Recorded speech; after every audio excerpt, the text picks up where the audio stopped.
Ito ay isang 2,000 taong gulang na lumang backpack. Sa mata ng mga mortal, matagal na itong dapat mabulok sa isang abandonadong bundok. Ang hangin at araw ang nagdudulot nito ng huling kapalaran ang masira at iwanan. Pero sa unang tingin mo dito, gagawin mong lahat, kahit mapinsala ang iyong espiritu, para mabawi lang ito mula sa bundok. Iniisip ng iba na ikaw ay baliw. Para lang sa isang sirang bag, hindi alintana ang iyong sugat. Ngunit hindi nila alam na ang bag na ito ang tanging ugnayan mo sa mundo at sa Earth. Sa Nokia phone na may natitirang 1% na baterya, nasa loob nito ang iyong 2,000 taong pagsisigasi. Bumagsak. Isang malakas na pagsabog ang sumira sa katahimikan ng disyertong bundok sa labas ng Kingsaw. Parang balak kang lumabas. Mula sa kuweba na puno ng sapot ng gagamba, lumipad ka ng mabilis.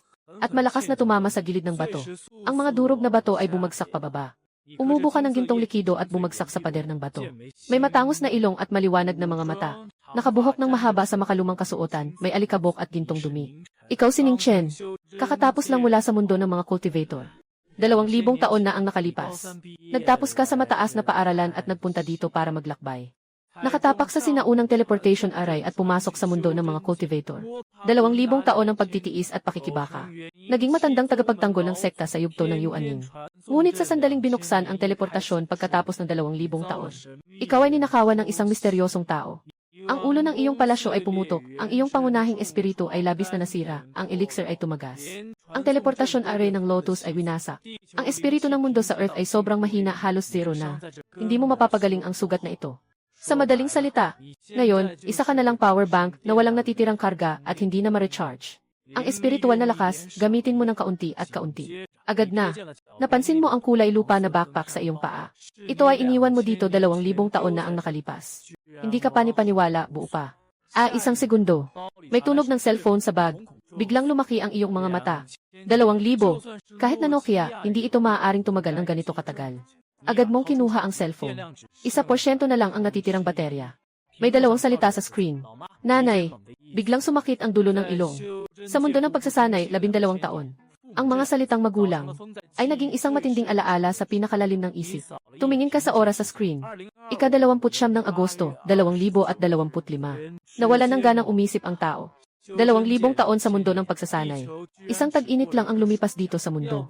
Kung hindi dahil sa lakas sa loob ko na kayang ilipat ang bundok at punuin ang dagat. Akala mo yata ito ay isang ilusyon ng malapit ng mamatay. Hinanda mong pindutin ang sagot sa tawag. Napakaungol ng boses. Nanay, anak, nasaan ka na ba? 2 araw kang naglaho, parang ayaw mo nang mabuhay. Bingi ka ba? Magsalita ka nga. Sige na, magsalita. Maganda kung maririnig ko ulit ang boses mo. Nasaan ka na ba talaga? Nasaktan ka ba? Bakit hindi ka umuwi? Umiti ka. Para sa'yo ngayon, ang mundo na ito ay parang isang bagong manlalaro lang. Kahit na mano-mano mong burahin ang tank o putulin ang eroplano, maliit na bagay lang yan. Kung hindi lang sa takot na maubos ang lakas. Siguro magagawa mong upend ang buong planeta. Sa kabilang linya, nagmamadaling sabi ng nanay mo. Malapit na ang pasukan. Huwag kalimutang pumunta sa Kingsu para hanapin si Tiakiao. May mga bagay pa akong dapat asikasuhin. Sige, tatapusin ko na. Nakatapos ng tawag. Mukha kang walang masabi. Pinasok ang isang matandang tao sa universidad. Hindi ba ito sobrang katawa-tawa? Pero naalala mo rin, si Tiakiao ay kaibigan ng iyong ina. Nagpakasal sa mayamang negosyante sa Kingsaw. Narinig kong nakapasok ka sa universidad ng Kingsaw. Sinasadyang inalok kang tumira sa kanilang bahay. Ang ibig sabihin ng nanay mo, malinaw na gusto niyang ipagkasundo kayo ni Tiakiao at ang mga anak niya. Sa susunod na sandali, nang mag-isip ka, gusto mong lumipad agad. Ngunit naramdaman mo ang unti-unting pag-ubos ng iyong espiritual na lakas sa loob. Kailangang magtiis at bumalik sa lupa. Maglakad ng maayos palabas ng bundok. Ang mukha ng matandang Yuanying ay talagang nawala ngayon. Tanghali, sa tabi ng istasyon ng tren sa Kingsaw, isang cafe. Nang buksan mo ang pinto, narinig mo ang 2 boses ng babae. Isang malambot na boses ng babae ang nakadapa sa mesa at nagreklamo. Bakit hindi pa siya dumarating, Shuyan? Uminom na ako ng kape. Gutom na ako. Baka dapat tayong tumawag para magtanong. Isang malamig na boses ng babae ang puno ng inis. Hindi makontak ang telepono. Maghintay tayo ng 5 minuto. Kung hindi ka pupunta, aalis na lang ako. Talagang hindi ko maintindihan. Sabi ng nanay ko, kunin ko daw si Ning na nakaupo dyan. Naka-appointment na ako sa coffee shop mamaya. Sino bang nagsasabi na anak siya ng magandang kaibigan mo, ha? Biglang may malisyosong ngiti ang malambing na boses niya. Tama ba, Shuyan? Sinasabi mo ba na gusto ni Auntie Kiao na magkatuluyan kayo? Anong kalokohan ang sinasabi mo, Xiao Tang? Biglang nagalit ang malamig na boses ng babae. Galing sa maliit na bayan na ito. Paano kaya papansinin ng nanay ko? Parang itinutulak mo ako sa apoy. Paano kung gwapong-gwapo siya? Pwede naman siguro magkausap at mag-date. Pero kasal, kalimutan mo na. Inayos mo ang iyong kilay. Lumakad ka sa likod ng batang babae na malambot at patag. Ikaw ba si Xuxuyan, anak ni Aunt Kiao? Yung batang babae na tinatawag na Ginger Candy ay parang kuneho na natapakan ang buntot. Bigla siyang tumalon mula sa upuan. Sino ka? Bakit ka biglang sumulpot? Yung Xuxuyan sa kabila. Nakatingin sa suot mong basa at may mansa ng putik na damit. May dalang bundok na backpack na halatang ginamit na. Biglang nanlaki ang mukha niya. Sino ba ang gwapong iyon? Itong taga-bundok na ito. Nangangat-ngat na ang mukha niya na parang siopao. Sa susunod na segundo, agad niyang itinutulak si Jayang Tang pasulong.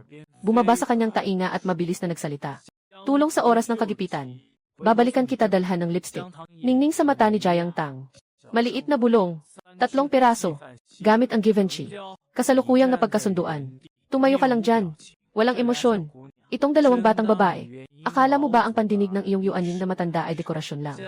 Si Jayang Tang ay agad na humarap at ngumiti sa iyo ng napakaganda. Kamusta, kaklase ning Chen? Mula sa malayo sa Dongyang, ang hirap naman. Tara, kumain muna tayo. Kumakain at nag-uusap. Hinimas niya ang tiyan niya. Tumango. Hindi naman siya gutom. Nabali ang yununggong. Patuloy na nakakalusot ang espiritu niya ng tahimik. Bagamat maliit lang ang nasasayang, parang isang hibla ng buhok. Pero kung magpapatuloy ito, sa huli, mapuputol din ang iyong lakas. Kahit anong maisip mo, isang matapang na cultivator sa yuanying stage. Sa isang araw, mapipilitan palang umasa sa pagkain ng ordinaryong pagkain para mapanatili ang lakas. Paglabas ng coffee shop, lumabas si Xuxuyan ng susi ng sasakyan. Pinindot niya ang susi para buksan ang Porsche Panamera sa tabi. Tumingin sa iyo ng bahagyang nakangisi. Yung tingin niya, kitang-kita na naghihintay na makita kang nakangiti. Pero isa lang ang sulyap mo. Bahagyang tumango. Ang bagal mo naman. Biglang nagalit si Xuxuyan. Ang tagal. Pwede bang tanungin, Ning? Anong sasakyan ang pinapark mo? Sabi mo lang ng basta. Wala akong sasakyan. Parang lumilipad sa ulap. Parang lumilipad sa ulap. Napatawa ng todo si Jayang Tang. Kaklase. Sobrang dami mong nabasang science novel, no? Ang cute mo talaga. Nag-angat si Xuxuyan ng malaking mata sa inis. Diretsyong nilagyan kaagad ng label na bakla sa puso niya. Nainis na sabi, ayaw mong masyadong mabagal ang kotse ko. Sige, mag-taxi ka na lang. Tingnan natin kung sino ang mas mabilis. Walang pakialam ang mukha mo. Pwede naman. Huwag akalain ni Xuxuyan na talagang magpapatalo ka. Nangiti ang mga mata niya. Agad siyang nagdagdag pa. Pupunta tayo sa Silver Mall sa West City para kumain. Mga 6 hanggang 7 kilometro ang layo. Sino man ang talo, siya ang mag-aaya. Kung gusto mong magkompetisyon, simulan na natin. Parang walang pakialam ang tono mo. Parang batang may malawak na pangunawa tulad ng mga adulto. Pero sasabihin ko ng maaga. Malaki ang tiyan ko. Pinaka naiinis si Xuxuyan sa pagiging parang ayaw mong makipag-usap. Umiti nang nakatibag ang ngipin. CJ, magkita tayo sa gate 1 ng Yintay City. Kakatapos lang sabihin. Pindot ng paa sa gas, bigla itong umusad. Sobrang saya niya sa loob ng puso. Ako, taga-Kingshaw talaga. Alam ko ang daan ng husto. Ako pa ang unang umalis. Ang pagkain na ito. Ikaw ang magbabayad nito. Ang kasama sa passenger seat, si Jayang Tang, mukhang nag-aalala. Xuyan, ganito mo lang siya iniiwan. First time niyang pumunta sa Kingshaw. Hindi pamilyar ang daan sa buhay. Alam ni Auntie Kiao na mapapagalitan ka.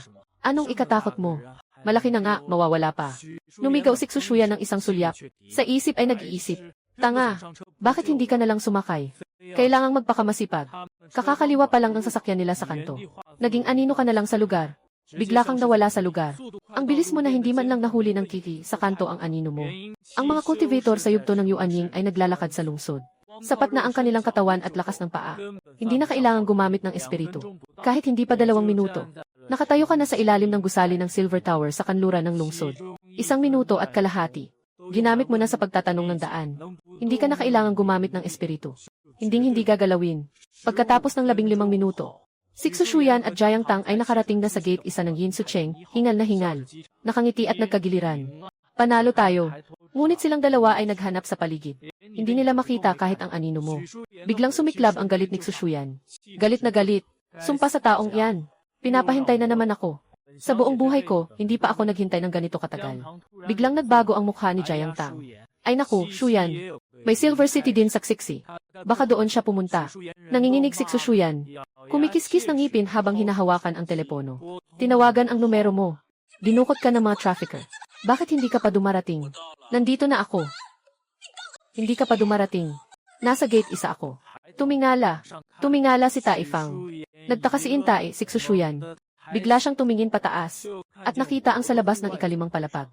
Ikaw, may mga kamay sa bulsa. Nakatitig sa kanya. Si Jiang Tang ay biglang sumigaw. Shuyan, tingnan mo. Si Ning Chen yun. Kailan siya pumasok? Si Xu Shuyan ay namumula na ang mukha sa galit. Pagkatapos magring ng telepono, niyayakap si Jiang Tang at mabilis na pumunta sa ikalimang palapag. Pagdating sa harap mo, sumabog siya. Kailan ka dumating? Bakit hindi ka man lang nagsabi? Pinaghintay mo akong matagal. Alam mo ba na ayoko talaga maghintay ng tao? Umiti ka lang ng bahagya. Matagal na akong nandito. Dahil sa sobrang bagal ninyo. Ako na mismo ang umorder. Pagdating ninyo, saka lang naihain. Ah, nga. Marami akong inorder. Ginoong Xu. Hindi ka naman magbabago ng isip, di ba? Kailan mo nalaman na ako ay? Biglang naguluhan si Xu Shuyan. Agad siyang umiti ng malamig. Paano mo naman nalaman ng ganun kabilis? Siguradong may daya dito. Sumama rin si Ginger Sugar sa usapan. Pinili namin ang pinakamalapit na ruta. Sigurado akong tumawag ka muna sa restaurant. Habang hinihintay namin kayo, palihim kang umakyat. Hindi ba? Ning Chen, mukha kang matino. Pero hindi pala, tuso ka pala. Umuso ka. Diretsyong tinawag ang waiter. Agad namang pumayag ang waiter at yumuko. Mga magagandang babae. Totoo, yung gwapong ito ay nandito na sa aming tindahan 15 minuto na ang nakalipas. Hindi pwedeng. Noon pa man ay nasa North Station pa siya. Maliban na lang kung marunong siyang lumipad. Nakangiti ang waiter na parang nahihiya. Hindi makasagot. Sige na, Xiao Tang. Kung nanalo siya, nanalo na siya. Kain lang naman yan. Umiling si Xu Shuyan. Ngunit sa isip niya, sigurado siyang may binigay kang kabutihan sa waiter para matulungan kang magsinungaling. Ganap na nawala ang natitirang simpatsya. Yung lalaking sobrang mapagplano. Walang kaibigan kahit kailan. Pero nang sumama siya sa'yo papasok sa private room. Nang makita ang buong mesa na puno ng pagkain, diretsyong na-stock ang tao. Flaming steak, snowflake fish maw, sea cucumber soup, papaya with shredded swallow's nest, steamed orange spotted grouper. At may isang buong jar pa ng badha jumps over the wall. Anong nangyayari? Mali ang napuntahan na kwarto. Nakaawang ang bibig ni Jiang Tang na parang kayang ipasok ang isang itlog. Agad na itinuro ng waiter sa iyo. Siya ang umorder ng lahat. Ganap na nagalit si Xu Shuyan. Namumula ang kanyang mukha. Itinuturo ang iyong ilong at nagmumura. Ano bang galit ko sa iyo? Sadyang niloloko mo ba ako? Hindi ko inakala na ganito ka pala. Inangat mo pa ang balikat mo na parang inosente. Sabi ko na nga, malaki ang gana ko. Kung ayaw mong mag-imbita, ayos lang. Ako na lang ang magbabayad. Hindi mo na kailangang gawin iyon. Si Xu Shuyan ay natalo sa sugal. Diretsyong kinuha niya mula sa bag ang isang itim na card na may diamante. Ibinato niya ito sa waiter. Agad namang inabot ng waiter ang EX machine. Magandang araw po, miss. I round off ang sukli. Lahat ay 5,020. Gamit ang card. Isang tuloy-tuloy na pagkilos. Si Xu Shuyan ay matinding tumitig sa iyo. Binitiwan ang isang pangungusap na Jing, huwag ka nang muling magpakita sa akin. Salamat. Naghahanap ng ginger candy at umalis. Para sa kanya, ang 500 yuan ay walang halaga. Ngunit sa kanyang paglaki, palagi siyang nasa gitna ng atensyon ng lahat. Kailan ka huling niyaya ng ganito? Tinitingnan mo ang kanilang mga likuran. At sumigaw ng isang salita. Hindi ba kayo titigil para kumain ng sama-sama? Walang sumagot sa'yo.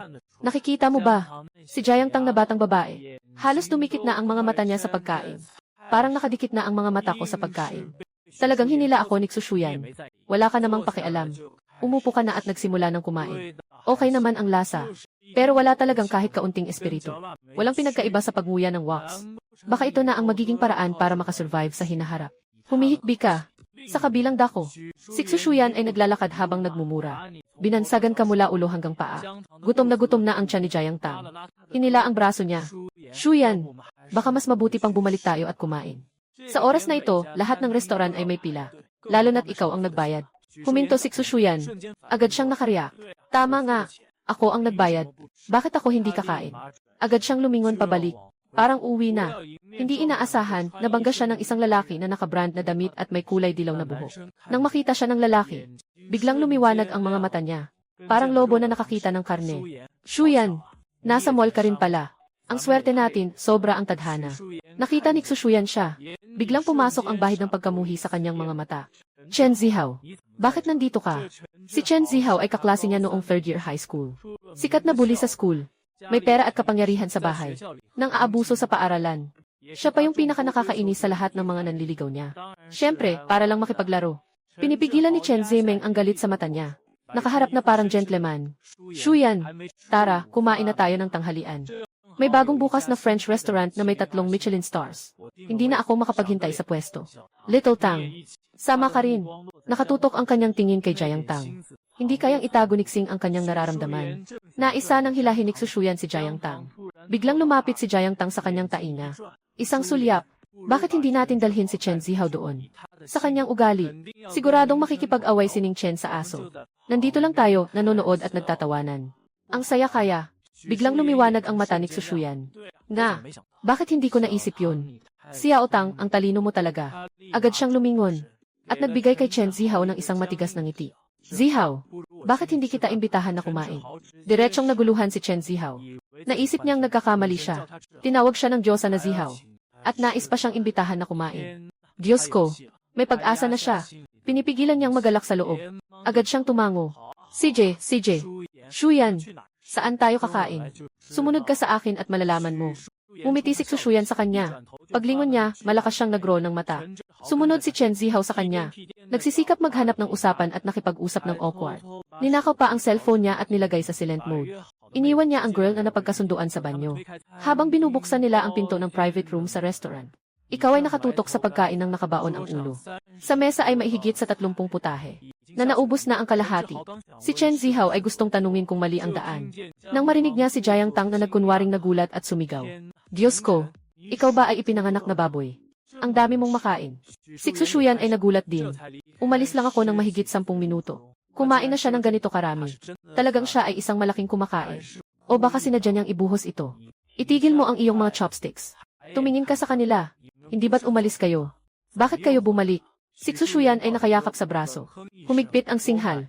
Ako ang nagbayad. Bumalik ako para kumain, may mali ba? Ikaw ang bahala. Sandali lang.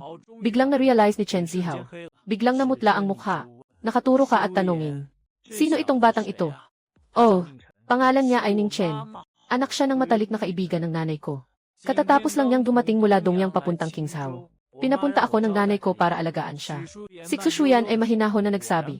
Tulad ng inaasahan, lalo pang namulat ang mukha ni Chen Zihao. Sakto lang na may pagkakataon akong makasama ang Diyosa ng mag-isa. Ikaw na isang taga-baryo, dito ka pa nagkakain ng walang pakundangan. Anong ibig sabihin nito? Lumapit siya ng isang hakbang. At malakas na tinapik ang iyong balikat. Ang tono niya ay puno ng pagbabanta. Busog ka na ba? Pag busog ka na, pwede ka nang umalis. Mayroon pa kaming seryosong usapan ni Shuyan at si Zeng. Ipagpatuloy mo lang ang pagkain ng lemon chicken leg mo. Hey, sinasabihan kita. Hinawakan mo yung isa pang lemon chicken. Hinog ka ng isang hita ng manok. Ganito, bibigyan kita ng 200 piso. Pumunta ka sa ibang lugar para kumain. Nakatikim ka na ng sopas na hibiscus. May kaunting komento. Kulang ang asin. Totally nawala si Chen Zihao. Sinasabi ko sa'yo, akala mo ba'y hangin lang ito? Bigla siyang bumunot ng kamay. Isang sapantaha ang nagpalipad sa kalahating inihaw na manok sa kamay mo.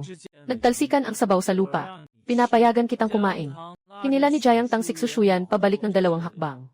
Puno ng kasiyahan ang kanyang mga mata. Shuyan, nagsimula na ang magandang palabas. Ngunit ang eksenang inaasahan nilang ikaw ay matatalo. Ay hindi nangyari. Diretso kang tumayo. Hinawakan mo ang buhok ni Chen Zihao. At pinindot mo ang kanyang mukha sa sabaw ng isda sa harap mo. Gurgle, gurgle, gurgle. Ang mga bula ay mabilis na umaakyat. Si Chen Zihao ay nagkakalog ng mga kamay at paa. Ang mga sumpa sa kanyang bibig ay naging malabong tunog ng pag-ubo. Buong lakas siyang nagpupumiglas. Buong lakas siyang sumusubok na makawala. Ngunit ang iyong kamay ay parang bakal na panghuli. Hindi gumagalaw kahit kaunti. Lumalakas ang kanyang panghihina sa pakikipaglaban. Halos mawalan na siya ng malay. Ang lakas niya. Hindi na makasara ng bibig si Jiang Tang. Natatakot na rin si Xushuyan. Dali, lumapit ka at hilahin siya. Bitawan mo na. Maaksidente na tayo. Hindi mo naman talaga balak pumatay. Gusto mo lang turuan ng leksyon ang walang alam na playboy na ito. Bitawan mo ang kamay mo. Si Chen Zihao ay bumagsak sa lupa na parang putik. Sobrang ubo. Puno ang bibig at ilong niya ng sabaw ng isda at itlog ng isdang karpa. Napakahiya niya na parang basang aso. Tinitingnan mo siya mula sa taas pababa. Ang boses mo ay kasing lamig ng yelo. Habang kumakain ako, huwag mo akong istorbohin. Itinaas mo ang kamay at pinilit mong itulak ang ulo ni Chen Zihao pabalik sa sabaw ng isda. Pagkatapos ay umupo ka muli sa iyong pwesto. Hindi mo na itinaas ang ulo. Nagpatuloy kang kumain ng malakas sa harap mo. Ayaw mo nang mag-aksaya ng oras sa ganitong klase ng tao. Isang kagat, sapat na. Ginamit ni Gie ang tunay na enerhiya para ipigas sa tiyan. Kahit papaano, makakatagal ng ilang araw ang pagkonsumo ng espiritu. Kahit na ang espiritu ng mga pagkain ito ay napakapayak at malamig. Mas mabuti na ito kaysa wala. Sa susunod na segundo, si Chen Zihao ay bumagsak sa lupa. Ang kanyang bibig at isang butas ng ilong ay sabik na nagbubuga ng sabaw ng isda. Ang isa pang butas ng ilong ay may nakasuksok na malaking mata ng isda. Maraming tinik ng isda ang nakatusok sa kanyang mukha. Sobrang sakit, sumisigaw na ako. Ning! Hintayin mo. Kung may lakas ka, huwag kang umalis. Tumayo siya na puno ng puting isda sa ulo. Ang mga mata niya puno ng galit na parang tatagas ang tubig. Ilang taon na akong hindi nahihiya sa harap ng Diyosa. Ngayon, kailangan kitang turuan ng leksyon. Kumakain ka ng luya na noodles. Hindi ka man lang umangat ng mata. Basta na lang sinabi, CJ, patawag ka na ng tao. Biglang sinara ni Chen Zihao ang pinto at umalis. Kaagad. Kakatapos lang niyang umalis. Tinawag mo na ang waiter gamit ang iyong paa. Ipinakarga mo na ang lahat ng pagkain sa mesa. Naghintay ka hanggang magbihis si Chen Zihao. Nang bumalik siya kasama ang 5 o 6 na mga gunggong na nagmumura. Wala ka na, kasama si Xuxuyan at Jiang Tang. Sa loob ng restaurant, si Chen Zihao ay sumipa sa pinto. Galit na galit siya. Nagsasalita ng malakas at matindi. Sinasabing hindi ka na makakapasok sa Kingshao. Pero wala kang pakialam sa taong ito. Pumasok ang sasakyan sa kilalang mayayamang lugar sa Kingshao, Green City Rose Garden. Napalingon ka sa paligid. Mas malakas ang enerhiya dito kaysa sa mataong lugar. Isang hindi inaasahang kasiyahan. Sa loob ng rearview mirror, si Xuxuyan ay masigasig na nakatitig sa iyo. Sa isip niya, pinagsasabihan ka na ng 800 beses, marahas. Hindi ba't si Chen Zihao ang nagpalipad sa iyo ng isang lemon chicken? Halos nalunod mo na ang tao sa sabaw. Sigurado siyang magkakaroon ka ng domestic violence sa hinaharap. Kung hindi dahil sa utos ng kanyang ina na si Aun Kiao, hindi kanya ibabalik sa bahay kahit na mamatay pa siya.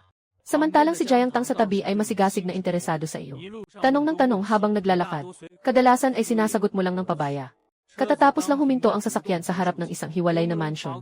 Nandito na si Aun Kiao na elegante at mayaman, kasama ang matandang tagapag-alaga, naghihintay na. Pagbaba ni Xuxuyan mula sa sasakyan, agad siyang lumapit. May tampong mukha at nagreklamo.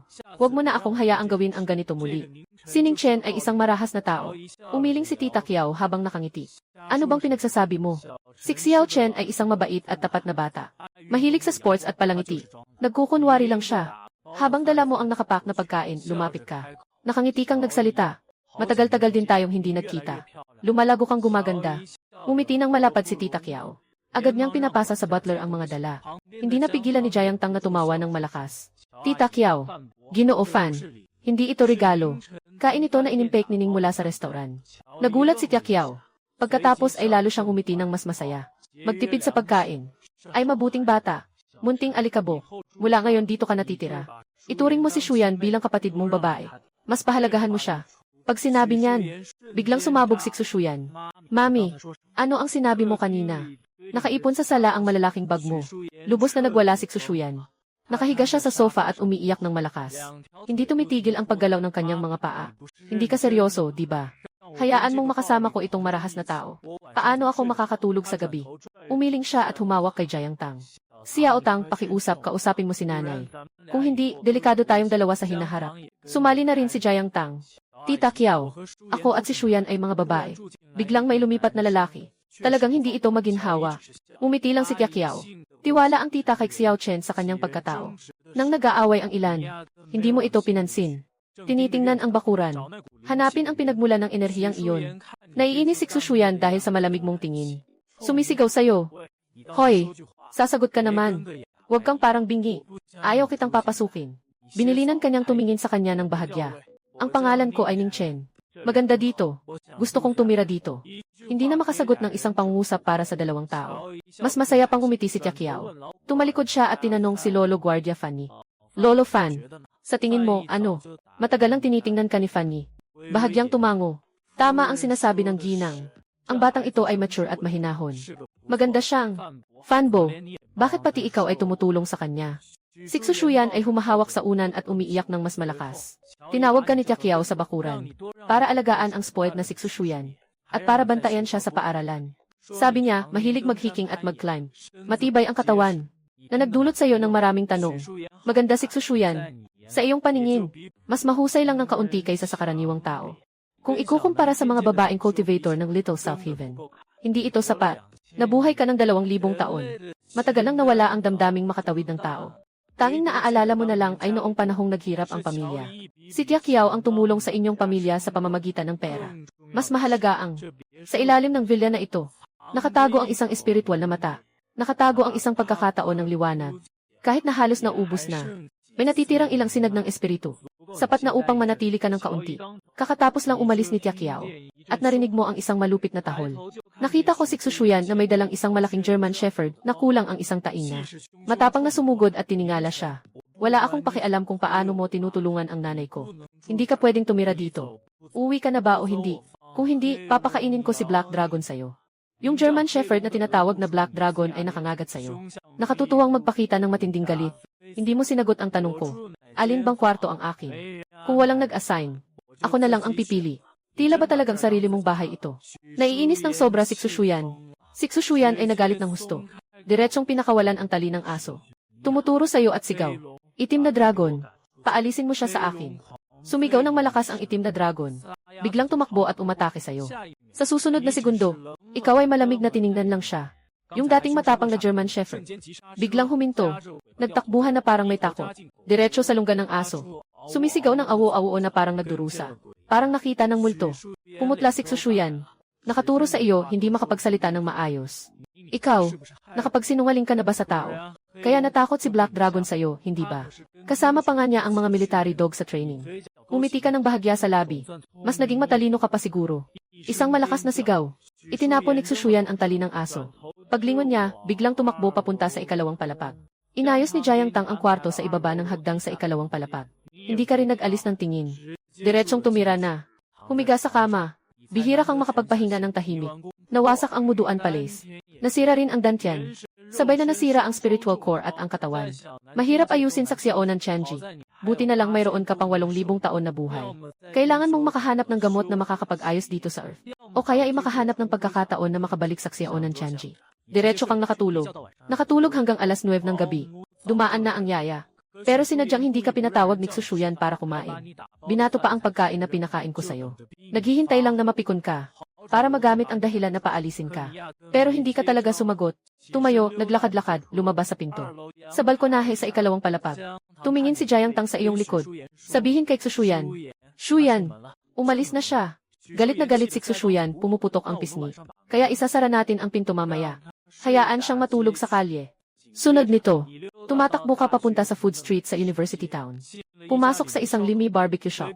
Bumili ako ng mahigit 600 na piraso ng inihaw na karne. Habang nanonood ka ng online na nobela, dahan-dahan kang kumakain ng inihaw. Ang mga araw na hindi makapag-aral. Talagang nakababagot. Kailangan nang balikan ang mga hilig noong high school para maaliw. Sa likod ng kusina, nagmumura si Bossing Limei kasama ang kanyang anak na si Kiwanwan. Sinasabi mong ang payat mo. Akala ko hindi ka masyadong kumakain. Si Suwanwan pa nga nagdududa. Natatakot siyang baka nandito ka para mangikil. Naiintindihan mo ng malinaw ang usapan nilang dalawa. Pero hindi mo pinapansin. Ipagpatuloy mo lang ang pagbabasa ng nobela. Di nagtagal. Isang grupo ng mga taong may makukulay na buhok ang pumasok na maisipa sa pintuan. Biglang nag-ingay ang tindahan. Agad na naging maputla ang mukha ni Xiao Wanwan. Hinawakan ang apron ni Limei at umatras sa kusina. Pinangunahan ni Makon, isang buitre, ang pagtulak sa nakapaligid na upuan. Sobrang ingay, sakit sa ulo mo na. Mas maganda pang gamitin ang tunay na enerhiya para isara ang pandinig. Para ipagpatuloy ang nakakabighaning bahagi ng nobela. Pero ang problema, sila pa ang lumapit. Hindi lang nila nilait si Limei sa harap ng lahat. Bigla silang humingi ng dagdag na 4,000 piso para sa bayad sa pamamahala. Kahit na nagmamakaawa si Limei, wala pa ring kwenta. Tapos nilapitan pa nila si Suwanwan na tumakbo para singilin. Kinukuha ang pera niya. At inaabuso pa siya. Halos maiyak si Suwanwan sa takot. Nagmumungkahing tingin sa iyo. Pero hindi ka man lang tumingin pataas. Hanggang sa humawak si Makon para agawin ang cellphone mo na nakalagay sa mesa. Sa wakas, napatingin ka. Malamig na sabi. Naghahanda ng magalit si Makon. Agad na lumabas si Limei para magpaliwanag. Pero sinampal siya ni Makon sa mukha. Marahas niyang pinipilit siyang magbayad ng bayad sa pamamahala. At nagbanta pa na papasukan ni Suwanwan bilang kanyang kuya sa kasunduan. Si Limei ay agad na napaiyak. Umiiyak ng todo. Tinapos mo na ba ang tawag sa telepono? Tumingin siya at nagtanong. Magkano ba ang mga ito? Gusto mo lang bang bayaran at umalis na? Bumalik ka at tapusin mong basahin ang nobela. Namumula ang mga mata ni Suwanwan. Nanginginig ang boses habang nagsasalita. 535 piso lahat. Kakaskas mo pa lang ang EVC code para magbayad. Bigla kang sinampal ni Makon sa mukha. Sumigaw siya. Sinabi ko ba na pwede kang mag-scan? Susunod na segundo, hinawakan mo ang kanyang pulso mula sa likod. Dahan-dahan mo itong piniga. May narinig na malutong na tunog. Direktang nasira ang kanyang pulso. Sakit na sakit siya at bumagsak sa lupa na sumisigaw. Nagsisigulong sa lupa. Kasabay nito, narinig ang tunog ng pagpasok sa cashier. Bayad na ang transaksyon. 539 na yuan. Si Kiawanwan ay tuluyang nalito. Habang pinipigan niya ang mga litid sa pulso ng tao. Kalma pa rin siyang nagbayad. Nabayaran na. Isiniksik mo ang telepono mo sa bulsa. At bigla kang lumingon para umalis. Dakpin mo siya. Nakahiga si Makon sa lupa. at umatungal na parang baboy na pinapatay. 5 mga tulisan ang agad na kumuha ng mga armas. Na may galit na mukha, sumugod sa'yo. Nakangisi ka at nagmura, nakakainis naman kayo. Itinaas mo ang kamay at sinampal sila. Isang mabilis na sampal na parang kidlat. Sunod-sunod na hampas sa mukha ng 5 tulisan. Pats pats pats pats pats, 5 malulutong na tunog. 10 ngipin na may gintong likido ang lumipad agad. Sabay-sabay bumagsak ang 5 tulisan sa lupa. Hawak ang pisngi, sumisigaw sa sakit. Nabunot na ang kanilang gilagi. Nang makabawi sina Suwanwan at Limei. Matagal ka nang lumabas ng tindahan. Gusto mo lang makauwi agad. Para matapos basahin ang natitirang nobela. Sandali, krus na daan. Si Suwanwan ay huminga ng mabigat habang hinahabol ka. Hawak ang kanyang mga tuhod, malalim ang paghinga. Tinitingnan ang bilis ng iyong paglalakad. Nabigla siya ng husto. Ikaw ba ay isang atleta? Bakit ang bilis mong tumakbo? Hindi na kailangang magpasalamat. Iniwan mo lang ang isang salita. At tumalikod ka na. 2,000 taon ng panahon. Matagal mo nang nakasanayan ang ganitong bagay. Sawa na rin sa pagiging inaasahan pagkatapos makatulong sa iba. Na parang ito ay isang karapatan. Mga 10:00 ng gabi, nagdala ka ng ilang malaking bag ng gulay. Mabagal na naglakad pabalik sa hardin ng rosas. Tinukso mo ang susi ng 2 beses. Nakalock ang pinto. Hindi ka rin nagalit. Hinawakan ang dulo ng daliri at naglabas ng tunay na enerhiya. Biglang nabuksan ang nakasarang lalagyan. Sa sala, si Jiang Tang ay nakikipag-usap kay Xuyan. Xuyan, sa tingin mo ba ay sobra na tayo? Sobra ano? Maaaring nakapanakit na siya ng tao before. Paano ako makikisama sa taong nakakasama? Si Xuyan ay may hawak na bubble tea. Naupo sa sofa at naglalaro ng laro. Kumilos ang kamay niya. Nalaglag ang bubble tea sa bagong pijama niya. Ayaw niyang mag-abala. Diretsong tinanggal ang pijama niya. Pinababa si Jiang Tang na itapon sa washing machine. Sa mga sandaling iyon, pumasok ka sa kwarto. Sa pagtama ng ating mga mata, biglang nag-freeze ang utak ni Xuyan. Sarado naman ang pinto. Paano ka nakapasok? Huwag kang tumingin. Sumigaw siya at niyakap ang sarili. Lumiko sa likod. Nataranta si Jiang Tang. Nag-away ang dalawa. Nagulo ang sala. Wala akong nakita. Umubo ka ng bahagya. Lumiko at pumasok sa kusina. Pagkatapos nito, si Jiang Tang ay bumaba para kunin ang renta mo. Dapat si Xuyan ang maghahatid nito. 3 buwan ang 1 buwan. Pinipilit kang umalis, pero pagdating niya sa hagdang, naakit siya sa kakaibang amoy mula sa kusina. Wow! Marunong ka pa bang magluto ng sabaw? Nilingon niya ang kusina habang nakataas ang ulo. Lainan, gusto mong uminom tayo ng sabay. Medyo may magandang pakiramdam ka pa sa batang ito. Biglang nakalimutan niya ang tungkol sa renta. Uminom siya ng 1 kagat ng sabaw. Halos isubo ang dila niya sa sobrang init. Ito ay nilutong gamot na may 17 uri ng halamang gamot. Medyo kulang lang sa lasa kumpara sa karaniwang manok. Kung hindi, tiyak na mas masarap ito. Matapos uminom ng sabaw, masayang bumalik si Jiang Tang sa kanyang silid. Ngunit naharap siya kay Xuyan. Asukal. Taksil na ito. Kinabukasan, si Guan Sila ay nagmaneho papunta sa pintuan ng Universidad ng Kingshao. Si Xuyan ay nakaupo sa sasakyan. Tinititigan ka sa salamin ng higit 10 minuto. Halos mangasim na ang mga mata niya. Sa wakas ay nag-open ka. Hindi ko sinasadya kahapon. Huwag mong sabihin. Bigla niyang tinakpan ang mga tainga. Namula ang kanyang mukha. Napuno ng hiya at galit. Ang driver sa unahan ay pinawisan ng husto. Napakalaki ng impormasyong iyon. Talagang sobra. Nakahilig ka sa likod ng upuan. At mahinang nagdagdag ng isang pangungusap. Huwag kang mag-alala. Hindi naman tayo palaging magsasama sa iisang bahay. Matagal mo nang napagplanuhan ito sa isip mo. Mas mabuti nga, niyakap niya ang kanyang mga braso at tumalikod. Namumula pa rin ang kanyang pisngi sa inis. Pagkalipas ng 10 minuto, ang sinasakyan mong Rolls-Royce kulinan ay huminto sa harap ng Kingshao University. Nagdulot ng maraming tingin mula sa mga tao sa kalye. Si Xuyan na unang bumaba ng sasakyan ay nakakuha ng maraming tingin. Ang tiyampag na kulay kulot na buhok ay bagay na bagay sa kanyang maikling palda na estilo ng paaralan. Ang kanyang Korean na makeup ay nagbigay diin sa kanyang mga tampok na maganda at kapansin-pansin. Kasunod niya si Jiang Tang. Isang anghel na mukha na may nakakaakit na katawan. Ay nakakuha rin ng kalahating tingin. Ikaw lamang. Nakadala ng cellphone habang naglalakad at nagbabasa ng nobela. Paminsan-minsan ay humihilik. Kahapon ng gabi, may pumasok sa ibaba para uminom ng manok mong sabaw. Nagrereklamo ka buong magdamag at hindi nakatulog ng maayos. Pagpasok mo sa eskwelahan, ilang hakbang pa lang. 5 o 6 na lalaki ang lumapit at nagbanta. Lahat sila ay mariing tinanggihan ni Xuyan at Jiang Tang. Sa susunod na segundo, biglang huminto si Xuyan. Pagharap niya, bigla kang sinigawan. Pwede ba, tigilan mo na ang pagsunod-sunod sa akin? Wala kang masabi, naguluhan ka. Sino bang sumusunod sa'yo? Ito ang pinakamalapit na daan papuntang gusali ng klase. Kung hindi ako dadaan dito, saan ako dadaan? E di lumayo ka sa akin. Nakakainis. Si Xuyan ay may pagkahiya na iniling ang ulo. Hawak ang kamay ni Jiang Tang, mabilis na naglakad pasulong. Bumubulong siya nang may reklamo na may sakit. Ayaw na niyang makipagtalo sa kanya. Shuyan, bakit ang sama mo makitungo kay King Ningchen? Hindi naman niya sinasadyang mangyari kahapon. Si Ginger Sugar ay naglalakad habang ipinapaliwanag ka. Hindi inaasahan, direktang naipit ang sakit ni Tsushuyan. Ay naku, ayaw makinig.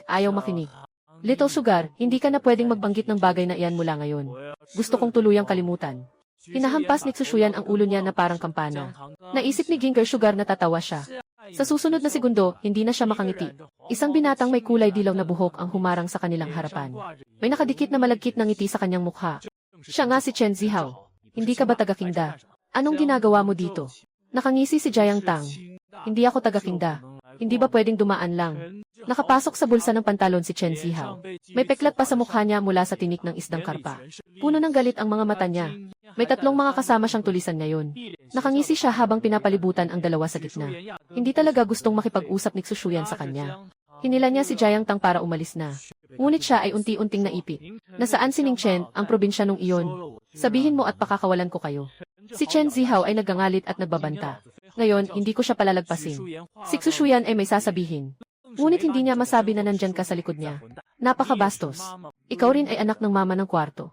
Talagang nagkagulo na, walang maipaliwanag. Sa oras na ito, biglang umikot ang mga mata ni Jiang Tang. Bigla siyang tumuro sa likod ni Chen Zihao at sumigaw. Ning Chen. Talagang nahulog si Chen Zihao sa bitat. Bigla siyang lumingon. Kuya Zihao. Binibiro ka niya. Agad na paalala ng bunso. Pinagsabunutan ni Chen Zihao ang likod ng ulo ng bunso. Sumugod sila agad. Nagpapalipat-lipat sa tao sa crowd. Mabilis nilang nakita ka sa bench sa Artificial Lake. Nakaupo ka na nakataas ang isang paa. Sobrang saya sa pagbabasa ng nobela eh. Takbo. Si Jiang Tang ay humihingal sa pagtakbo. Dinala ni Chen Zihao ang mga tao para maghiganti sa iyo. Si Chen Zihao. Pagkatapos masira ang iyong espiritu, hindi na maalala ng mga walang kwentang tao. Hanggang makita ang si Chen Zihao na humihingal na tumatakbo papunta sa iyo. Naiisip ko lang talaga. Yung araw na muntik na siyang malunod sa sabaw ng isdang carp dahil sa kayabangan niya. Ang tanga mo. Pag nakita ni Chen Zihao ikaw, mapula na ang mata niya. Tinawag ang 3 alalay niya at agad na sumugod. Mag-ingat ka. Napasigaw si Tsushuyan sa takot. Parang nakita na niyang pinipiga ka sa lupa at sinasaktan. Ngunit sa susunod na segundo, plok! 3 tunog ang sabay-sabay na umabot. 3 mga salari na tumakbo papunta sa iyo.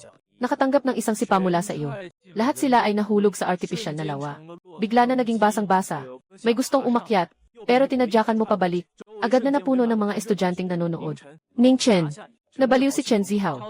Kumuha ng isang piraso ng ladrilyo at sumugod mula sa likod mo. Parang may mata ka sa likod ng ulo mo. Lumiko sa gilid. Plop! Hindi makapigil si Chen Zihao. Diretsyong bumagsak sa lawa. Nagpapaligid, humihingi ng tulong. Sinasabi niya na hindi siya marunong lumangoy. Walang tao sa paligid. Ikaw lang ang gumalaw.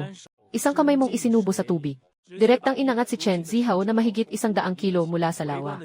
Nanganganga ang mga estudyanteng nanonood. Sunod-sunod ang mga hiningang nagulat. Nang akala ng lahat na ililigtas mo siya, bigla mong niyuko ang braso.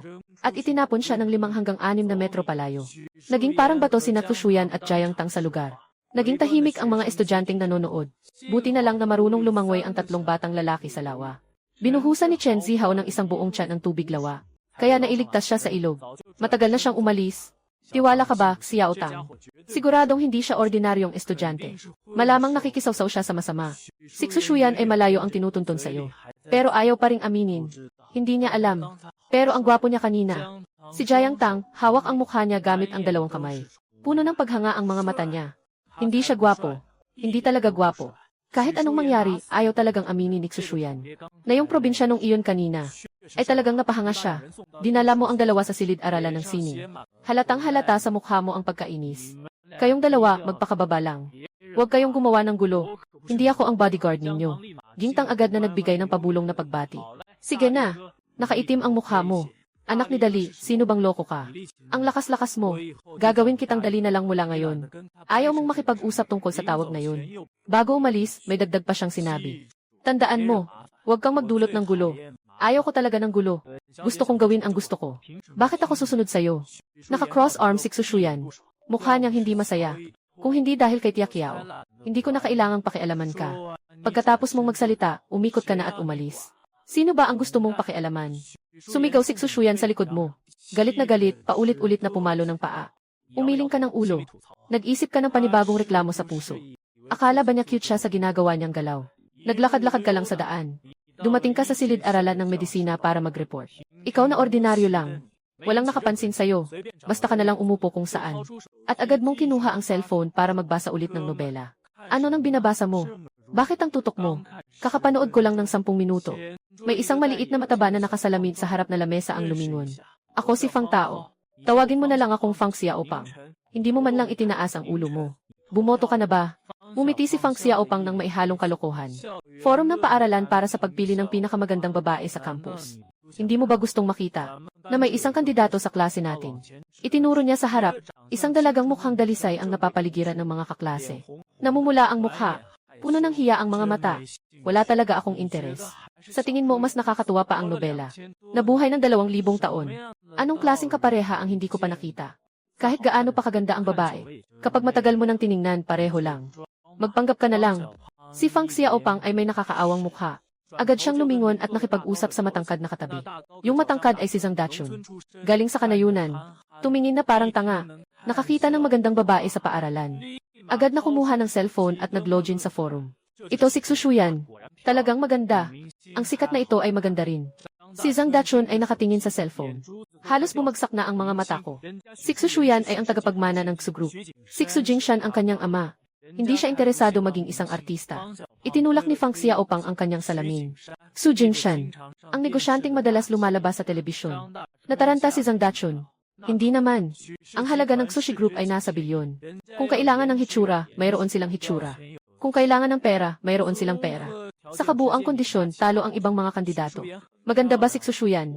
Bakit hindi ko iyon nararamdaman? Narinig ko na nag-uusap ang dalawa ng matagal. Talagang hindi mo mapigilang magsalita. Si Fang Xiaopang at Zhang Dachun ay nagulat agad. Ang kapal mo talaga magpanggap. Si Xuxuyan ay hindi naman talaga maganda. Mayroon pa bang magagandang babae sa mundo? Umisi si Fang Xiaopang. Talaga, yung ganyang kagandahan, pasok sa industriya ng entertainment. Mabilis na sumikat sa buong internet. Sumang-ayon si Zhang Dachun. Sa totoo lang, medyo pangkaraniwan lang. Pinakamataas, medyo maputi. Huminga ka ng malalim. Tumingin sila sa'yo na parang tinitingnan ang isang nagpapanggap. Paglingon nila, hindi na nila pinapansin ka. Masaya kang mag-isa. Patuloy na nakayuko sa pagbabasa ng nobela. Hindi nagtagal. Biglang bumukas ang pinto ng silid-aralan. Isang grupo ng mga tao ang pumasok na may galit na tanong. Ang nangunguna ay isang matipuno at malakas na binata. Nakapatong ang mga kamay sa balakang. Mula pa lang sa kanyang hitsura, alam mong hindi siya basta-basta. Siya iyon. Basang-basa pa si Chen Zihao. Agad kang tinutukan ng tingin. Itinuro kanya habang sumisigaw. Siya ang nagtapon sa akin sa lawa. Biglang naging gulo sa loob ng silid-aralan. Lahat ng mata ay nakatuon sa iyo. Yung dalaga sa unang hanay. Bigla rin siyang lumingon. Kumikinang ang mga mata. At ikaw, ay nasa pinakakapanapanabik na bahagi ng nobela. Nang biglang maputol, bigla kang nawalan ng gana. Sina Fang Xiaopang at Zhang Dachun ay tumitingin sa iyo nang may takot sa mga mata. Sa kanilang mga mata, ikaw ay isang lalaking sobrang nahuhumaling sa mga nobela. Sino ang makakapag-isip na sa unang araw mo pa lang ay naglakas loob kang itapon ang tao sa lawa? Ikaw pala si Ning Chen. Narinig kong napakamasungit mo. Isang matipunong binata ang mabilis na bumaba mula sa entablado. Isang paa ay tinapakan ang iyong mesa. Lumitaw ang isang malakas na ingay. Natatakot ang mga bagong estudyante at nagsilabasan sa likod. Tinitingnan ni Zhang Dachun ang matipuno. Sa loob, puno ng matinding pakiramdam ng katarungan. Agad siyang nagsalita.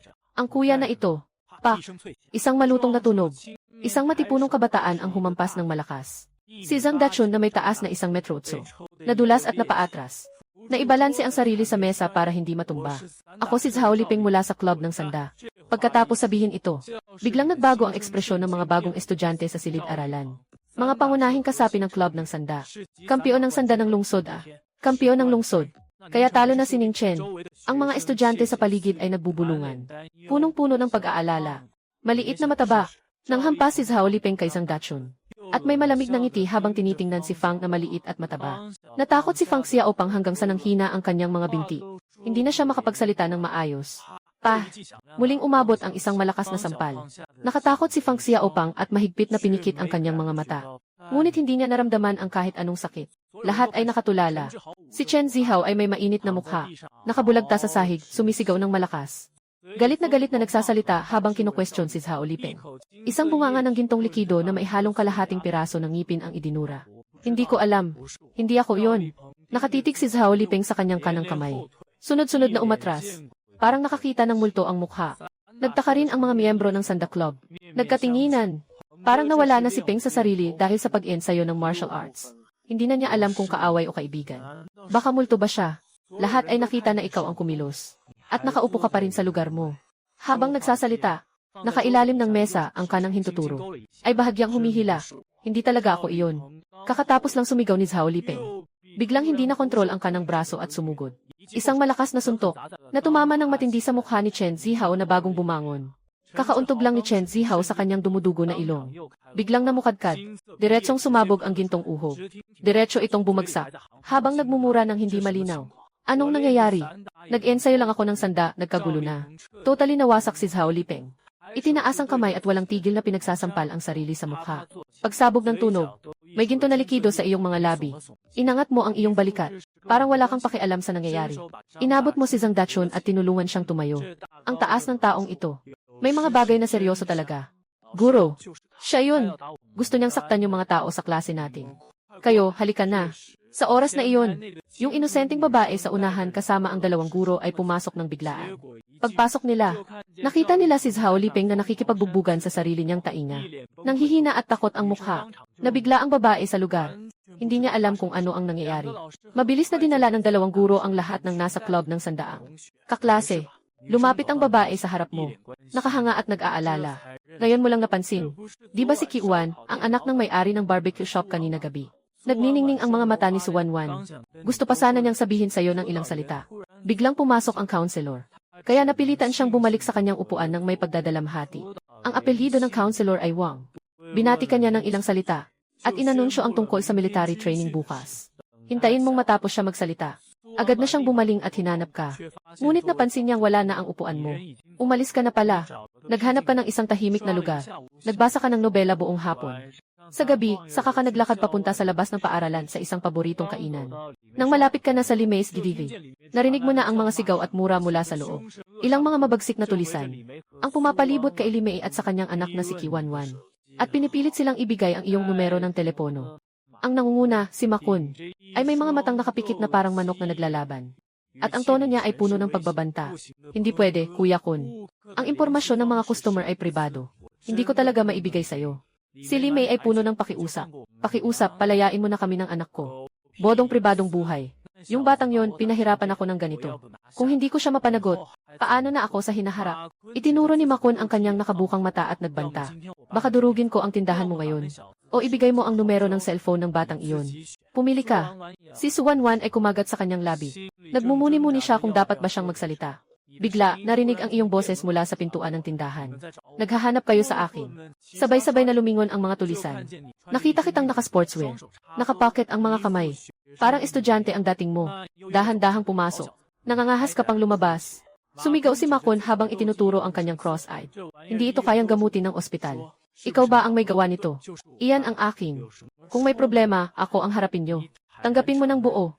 Sinuri niya ang 10 gunggong sa loob ng bahay. Sabay-sabay kayo. Huwag mag-aksaya ng oras. Hindi ko pa nakakain ang pagkain ko. Biglang nagalit si Makun. Kinuha ang baton mula sa baywang. Kasama ang 10 kaibigan, sumugod sila. Biglang nagkagulo sa loob ng tindahan, nagbagsakan ang mga mesa at upuan. Basag-basag ang mga pinggan at plato sa sahig. Ning Chen, huwag ka nang magmatigas. Tumakbo ka na. Si Kiawawan, hindi alam kung saan nanggaling ang lakas niya. Sumisigaw ng buong lakas. 10 armado silang mga tulisan. Paano kaya ng isang tao na talunin sila? Ngunit sa susunod na sandali, nakita niya ang eksenang hindi niya malilimutan habang buhay. Isang suntok, isa ang natumba. Sumalpok sa iyo ang baton. Hindi ka man lang napikit o kumunot ng noo. Sa loob ng 2 kisap mata, 10 mga tulisan ang nahiga na sa lupa. Sakit na sigaw ang maririnig. Ako ay miyembro ng Sanda Club ng Universidad ng Qingzhou. Ang pangalan ko ay Zhao Lipeng. Huwag ko na kayong makita sa kalye na ito. Kung hindi, isang suntok kada pagkikita. Nang matapos sabihin, ikaw ay biglang sumipa. Pinagtabuyan mo ang mga loko-loko na parang basura palabas ng tindahan. Tapos, pumili ka lang ng pwesto at umupo. Nagsimula kang mag-order. Lahat sila, sina Limei at Kiwanwan ay nagulat. Lahat sila, sina Limei at Kiwanwan ay nagulat sa buhay sa kangkang. Masama ang seguridad sa Watermoon Street, pero masaya ang buhay. Masama ang seguridad sa Watermoon Street. Marami na silang nakitang away. Pero ni minsan di pa nila nakita na ganito kalakas. Isang tao kaya niyang talunin ang 10 mga gangsters. Para lang naglalaro. Ikaw, kanina nakita ko na tinulak ka ng kawayan. Agad na tumakbo si Suwanwan papunta dito. Nababahala ang mukha. Ayos lang ako. Tumunog ang alarma. Tumingin pabalik at tanungin si Limei. Maliban sa barbecue, meron din ba kayong lutuing prituhin? Meron din kayong lutuing ginisa, di ba? Diretsong hindi makasagot si Qiao Wanwan. Itong tao, kakatapos lang makipag-away. Pero ang nasa isip mo lang ay pagkain. Meron. Ano ang gusto mong kainin, iho? Lulutuin ni tita para sa'yo. Agad sumagot si Limei. Bago pumasok sa likod ng kusina, nagbigay pa siya ng ilang kumpas ng mata kay Suwanwan. At nitong oras, sa ospital, yung mga bad boy na pumasok sa ospital. Nasa kama, naghihiyaw. Kukun, yung si Zhao Lipeng, sobrang lakas niya. Di ako makagalaw ng 3 buwan. Yung isang maliit na bad boy, sobrang sakit, nakanganga sa sakit. Yung batang iyon ay matigas. Si Makun ay namaga ang mukha na parang baboy. Ang mga mata niyang parang manok ay puno ng galit. Isang sipa at siguradong nag-aral ka ng Jin Song Zhao. Kung hindi, hindi ka magiging walang reaksyon sa palo ng baston. Agad na nagbago ang mukha ng ilang mga kapatid. Hindi pwede. Hindi pwedeng ganito na lang. Kailangan kong tawagan si Xiaoj. Sabi ni Makun. Agad niyang tinawagan ang leader ng Shuyu Street na si Baek Xiao. Pagkaangat ng telepono, nang marinig ni Baek Xiao ang buong kwento, agad siyang nagalit. Pinagsabihan niya silang lahat ng mga walang silbi. Kahit isang estudyante, hindi nila kayang ayusin. Hindi natin kasalanan. Talagang nagpraktis ang batang iyon ng Jin Song Zhao. Talagang nagpraktis siksing ng Jin Song Zhao. Kasing tigas ng bakal. Si Makun ay mukhang naaapi. Nasaan na ang batang iyon ngayon? Pinapunta ko sina Abaw at Alang. Biglang lumamig ang boses ni Baek Xiao. Kuya Lobo. Biglang nagulat si Makun. Agad niyang ibinigay ang address ng Limei na inihaw na tindahan. Sa loob ng inihaw na tindahan, kumakain ka ng parang walang bukas. Nakatambak ang mga pinggan mo ng mataas. Tinitingnan ka ni Qiao Wanwan. Hindi na niya mapigilan ang pagsalita. Bakit ang dami mong makain? May laman ang bibig mo. Nagmumura ka. Anong pakialam mo? Hindi naman ako nagrereklamo. Hindi iyon ang ibig kong sabihin. Ganyan ka kumain. Masasaktan mo ang tiyan mo. Agad na ipinaliwanag ni Suwanwan. Muli kang kumuha ng isang dakot ng karne sa steak. Narinig mo na ba ang tungkol sa Great Eater? Tumango si Suwanwan. Wala akong kinalaman dyan. Puno ng pagkadismaya si Suwanwan. Hanggang sa nakain niya ang higit sa 1,000 piraso ng pagkain. Doon lang siya tumigil. Kumain ka pa. Dapat na silang ituring ng mga halimaw.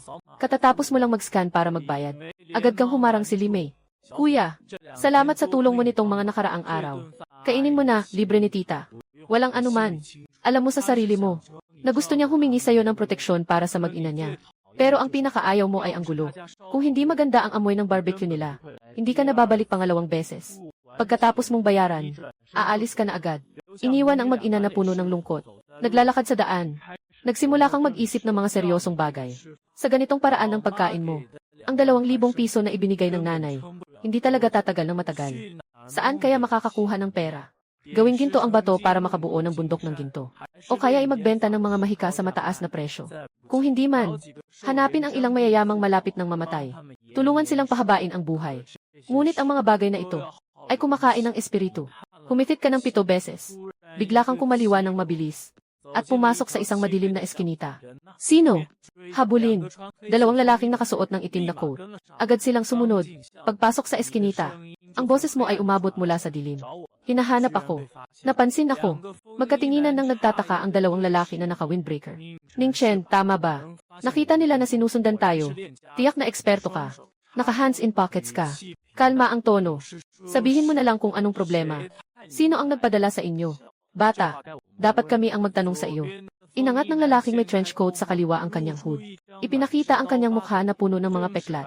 Siya ang pangunahing tauhan ng mga tauhan ni Baek Xiao. Chen Zibao. Siyam na dagat nagang. King Long Hui. Sabi, taga saan ka? Inilabas ni Chen Zibao mula sa dibdib niya ang isang baril. Ang talim nito ay kumikislap ng malamig na liwanag. Una siyang huminga ng malalim. Pagkatapos ay seryosong nagsabi. Ako ay nagmumula sa Pureyang Guji Palace. Nagreklamo si Chen Zibao ng diretsyo sa lugar. Binabastos ka tungkol sa mga nobelang pantasya. Nagsusumpa siya na ipapakita sa iyo ang tunay na kulay. Leopard, huwag na makipag-usap sa kanya. Ibalik mo siya at bugbugin. Tingnan natin kung matibay ang kanyang buto. O kung matibay ang baton. Ang nagsasalita ay si Chen Zilong, ang kapatid ni Chen Zibao. Matangkad at malakas ang katawan. Hindi pa natatapos ang kanyang sinasabi. Parang isang matulis na palaso, dumaan siya. Agad mong mapapansin. Ang pisikal na kakayahan ng taong ito ay higit sa 10 beses na mas malakas kaysa sa mga naunang gunggong. Ngunit malayo pa sa pinakamababang antas ng pagbuo ng enerhiya. Kulang pa ng 100,000 at 8,000. Diretso kang tinamaan. Hindi inasahan ni Chen Zilang na ganun kabilis ang galaw mo. Nabagsak ka ng matibay sa isang suntok. Sira ang dibdib at mga buto mo sa tama. Diretso itong sumabog na parang gintong liwanag. Nagulat si Chen Zibao. Dala ang kutsilyo, sumugod siya. Hindi ka nag-iwas o nag-evade. Hinawakan mo lang at kinuha ang ulo. Harap-harapan niya. Hinipaan mo lang. Diretso mong nagnas ang ulo sa matibay na bakal, naging parang putik lang. Nabigla si Chen Zibao at na-shock. Hindi na makasagot ng maayos. Mas magaling pa si kuya mo kaysa sayo. Malamig ang tono mo. Dahan-dahang inangat ng iyong hintuturo. Isang bahagyang translucent na sinulid ng tunay na enerhiya ang lumabas mula sa dulo ng daliri. Nakatali ito sa nakahiga sa lupa na si Chen Zilang. Ano ito? Anong nangyayari? Biglang tumayo si Chen Zilang mula sa lupa na parang naging bato. Nalaman niyang hindi niya kayang kontrolin ang kanyang katawan. Nataranta siya agad. Anong nangyari sa'yo? Lumayo ka agad. Hindi ko makontrol ang sarili ko. Anong klaseng sitwasyon ito? Sabay sigaw ni Chen Zilang habang pumupukol ng kamao, na malakas na tumama sa mukha ni Chen Zibao. Pagsabog ng mga suntok at sipa, parang mga manika na may sinulid ang dalawang magkapatid. Nagtutulakan na parang nag-aaway. Pinabugbog ang isa't isa hanggang sa magdilim ang mga mata. Halos magkakonkosyon na sa mga suntok. Umikot ka at umalis sa eskinita. Nakadial ka ng numero ng pulis. Hello, may nag-aaway dito. Sobrang lakas ng tama. Nakakatakot talaga. Dumaan lang sa Rose Garden Villa. Ang ikagugulat mo ay, dumating ang tatay ni Xushuyan, si Xu Jingshan. Sa sala, nakatambay si Xushuyan sa sofa. Niyugyug ang balikat at nagmamakaawa kay Xu Jingshan. Isang tatay, parang batang 3 taong gulang. Pagpasok mo pa lang, agad na inalis ni Xushuyan ang ngiti sa mukha. Naging seryoso at itinaas ang binti. Agad na bumalik sa anyo ng isang malamig na prinsesa. Ikaw ang nasa gitna. Lumakad si Xu Jingshan mula sa sala. Isang matalim na mata ang tinitigan ka mula ulo hanggang paa. Kasama niya ang butler na si Fanny na hindi umaalis sa tabi niya. Kumusta, Uncle Xu? Magalang kang bumati. Narinig ko na ang nangyari ngayon. Salamat sa pagtulong kay Shuyan na makaalis sa gulo. Umiti si Xu Jingshan ng may kabaitan. Magkaibigan sina Mommy Anjen at Mommy. Siyempre, gusto ko rin na maging magkaibigan kayo ni Shuyan. Daddy, ayaw ko talagang maging magkaibigan siya. Hindi ka pa nagsasalita. Si Xu Shuyan ay sumigaw ng may pagkakainis. Ayaw ko rin. Tumango ka lang at sumang-ayon. Si Xu Shuyan ay galit na kinuha ang isang unan at itinapon ito sa iyo. Akala mo ba ikaw ay si Jin? Yung gustong maging kaibigan ng prinsesa. Mula dito, pwedeng umabot hanggang sa pintuan ng paaralan. Huwag mag-alala. Sa loob ng 3 buwan, magkakaroon tayo ng kanya-kanyang daan. Si Jia ay yumuko upang iwasan ang unan. Bawat isa sa atin ay magkaibang landas. Para akong nakikipag-uyab sa'yo. Galit na galit si Xu Shuyan habang kumakaway-kaway ng maliit na kamao. Ngumiti si Xu Jingshan ng may pilit na ngiti. Tinawag ka niya sa bakuran. Mula sa maliwanag na sala ay pumunta tayo sa madilim na bakuran. Biglang nawala ang ngiti sa mukha ng lalaki. Naging malamig ang itsura niya. Nakita mo agad ang iniisip niya. At nagsalita, Tito Xu, kung may kailangan ka, sabihin mo lang. Nagpalit si Xu Jingshan ng seryosong ekspresyon. Ning Chen, sa totoo lang, noong una, hindi ako sang-ayon na lumipat ka rito. Si Shuyan ang perlas ng aking pamilya, si Xu. Nakatira siya kasama ang isang batang lalaki na puno ng enerhiya. Kung malaman nila ito, magkakagulo sa mga circle sa Kingshao. Kaya ang unang bagay na nais kong ipaalala sa'yo. Huwag mong ikalat na dito ka nakatira. Bakit hindi mo na lang ako direktang paalisin? Tanungin mo na lang. 2 dahilan. Gusto ka talaga ng asawa ko. Pati nga gusto niyang pagtagpuin kayo ni Shuyan. Matatag ang pananalita ni Xu Jingshan. Siyempre, ito ay isang kathang-isip. Hindi mo kailangang seryosohin. Sinabi sa akin ni Shuyan, malakas ka. Nag-ensayo ako. Tumango ka.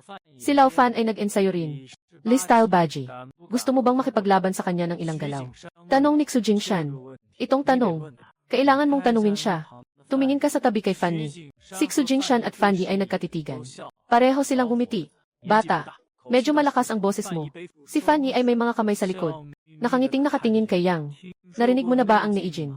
Nijin, hindi ko narinig. Umiling ka. Si Fanny ay lihim na umiling. Kahit ni Ijin ay hindi niya narinig. Mukhang isa lang siyang karaniwang mahilig sa martial arts. Inilabas niya ang kanyang kaliwang kamay. Kumunot ang 5 daliri. Nakatutok sa kawalang katiyakan. Ang puno ng ginggo sa bakuran ay tinamaan ng isang kamay at nag-iwan ng 5 malalim na bakas. Si Fanny ay nakasandal sa kanyang mga kamay, na may mayabang na tono. Ito ay panloob na lakas. Natanging mga mandirigma na nag-aral ng martial arts sa loob ng maraming taon ang makakabuo. Ang estado na ito ay tinatawag na general. Noong sinaunang panahon, kayang sumugod sa laban. Sigurado siya. Ikaw, Batang Ning, talagang natatakot ka. Ngunit sa isip mo, napapangiti ka lang. Ito na ba ang panloob na lakas? Ngunit bigla kang nagkaroon ng interes sa makabagong sinaunang sining ng pakikidigma. Ginoo ng bahay. Higit pa sa inner strength. Mayroon pa bang ibang antas? Napatigil si Fanny ng sandali. Hindi niya inakalang hindi ka matatakot. Sa loob, humanga siya sa iyong kalmadong puso. Ngunit sa salita, nananatili pa rin ang kanyang pagmamataas. Huwag maghangad ng sobra. Ang mga mandirigma na may panloob na lakas ay nangunguna sa buong mundo. Kung nasa sinaunang panahon, kahit isang bayani sa pakikidigma ay hindi na usapan.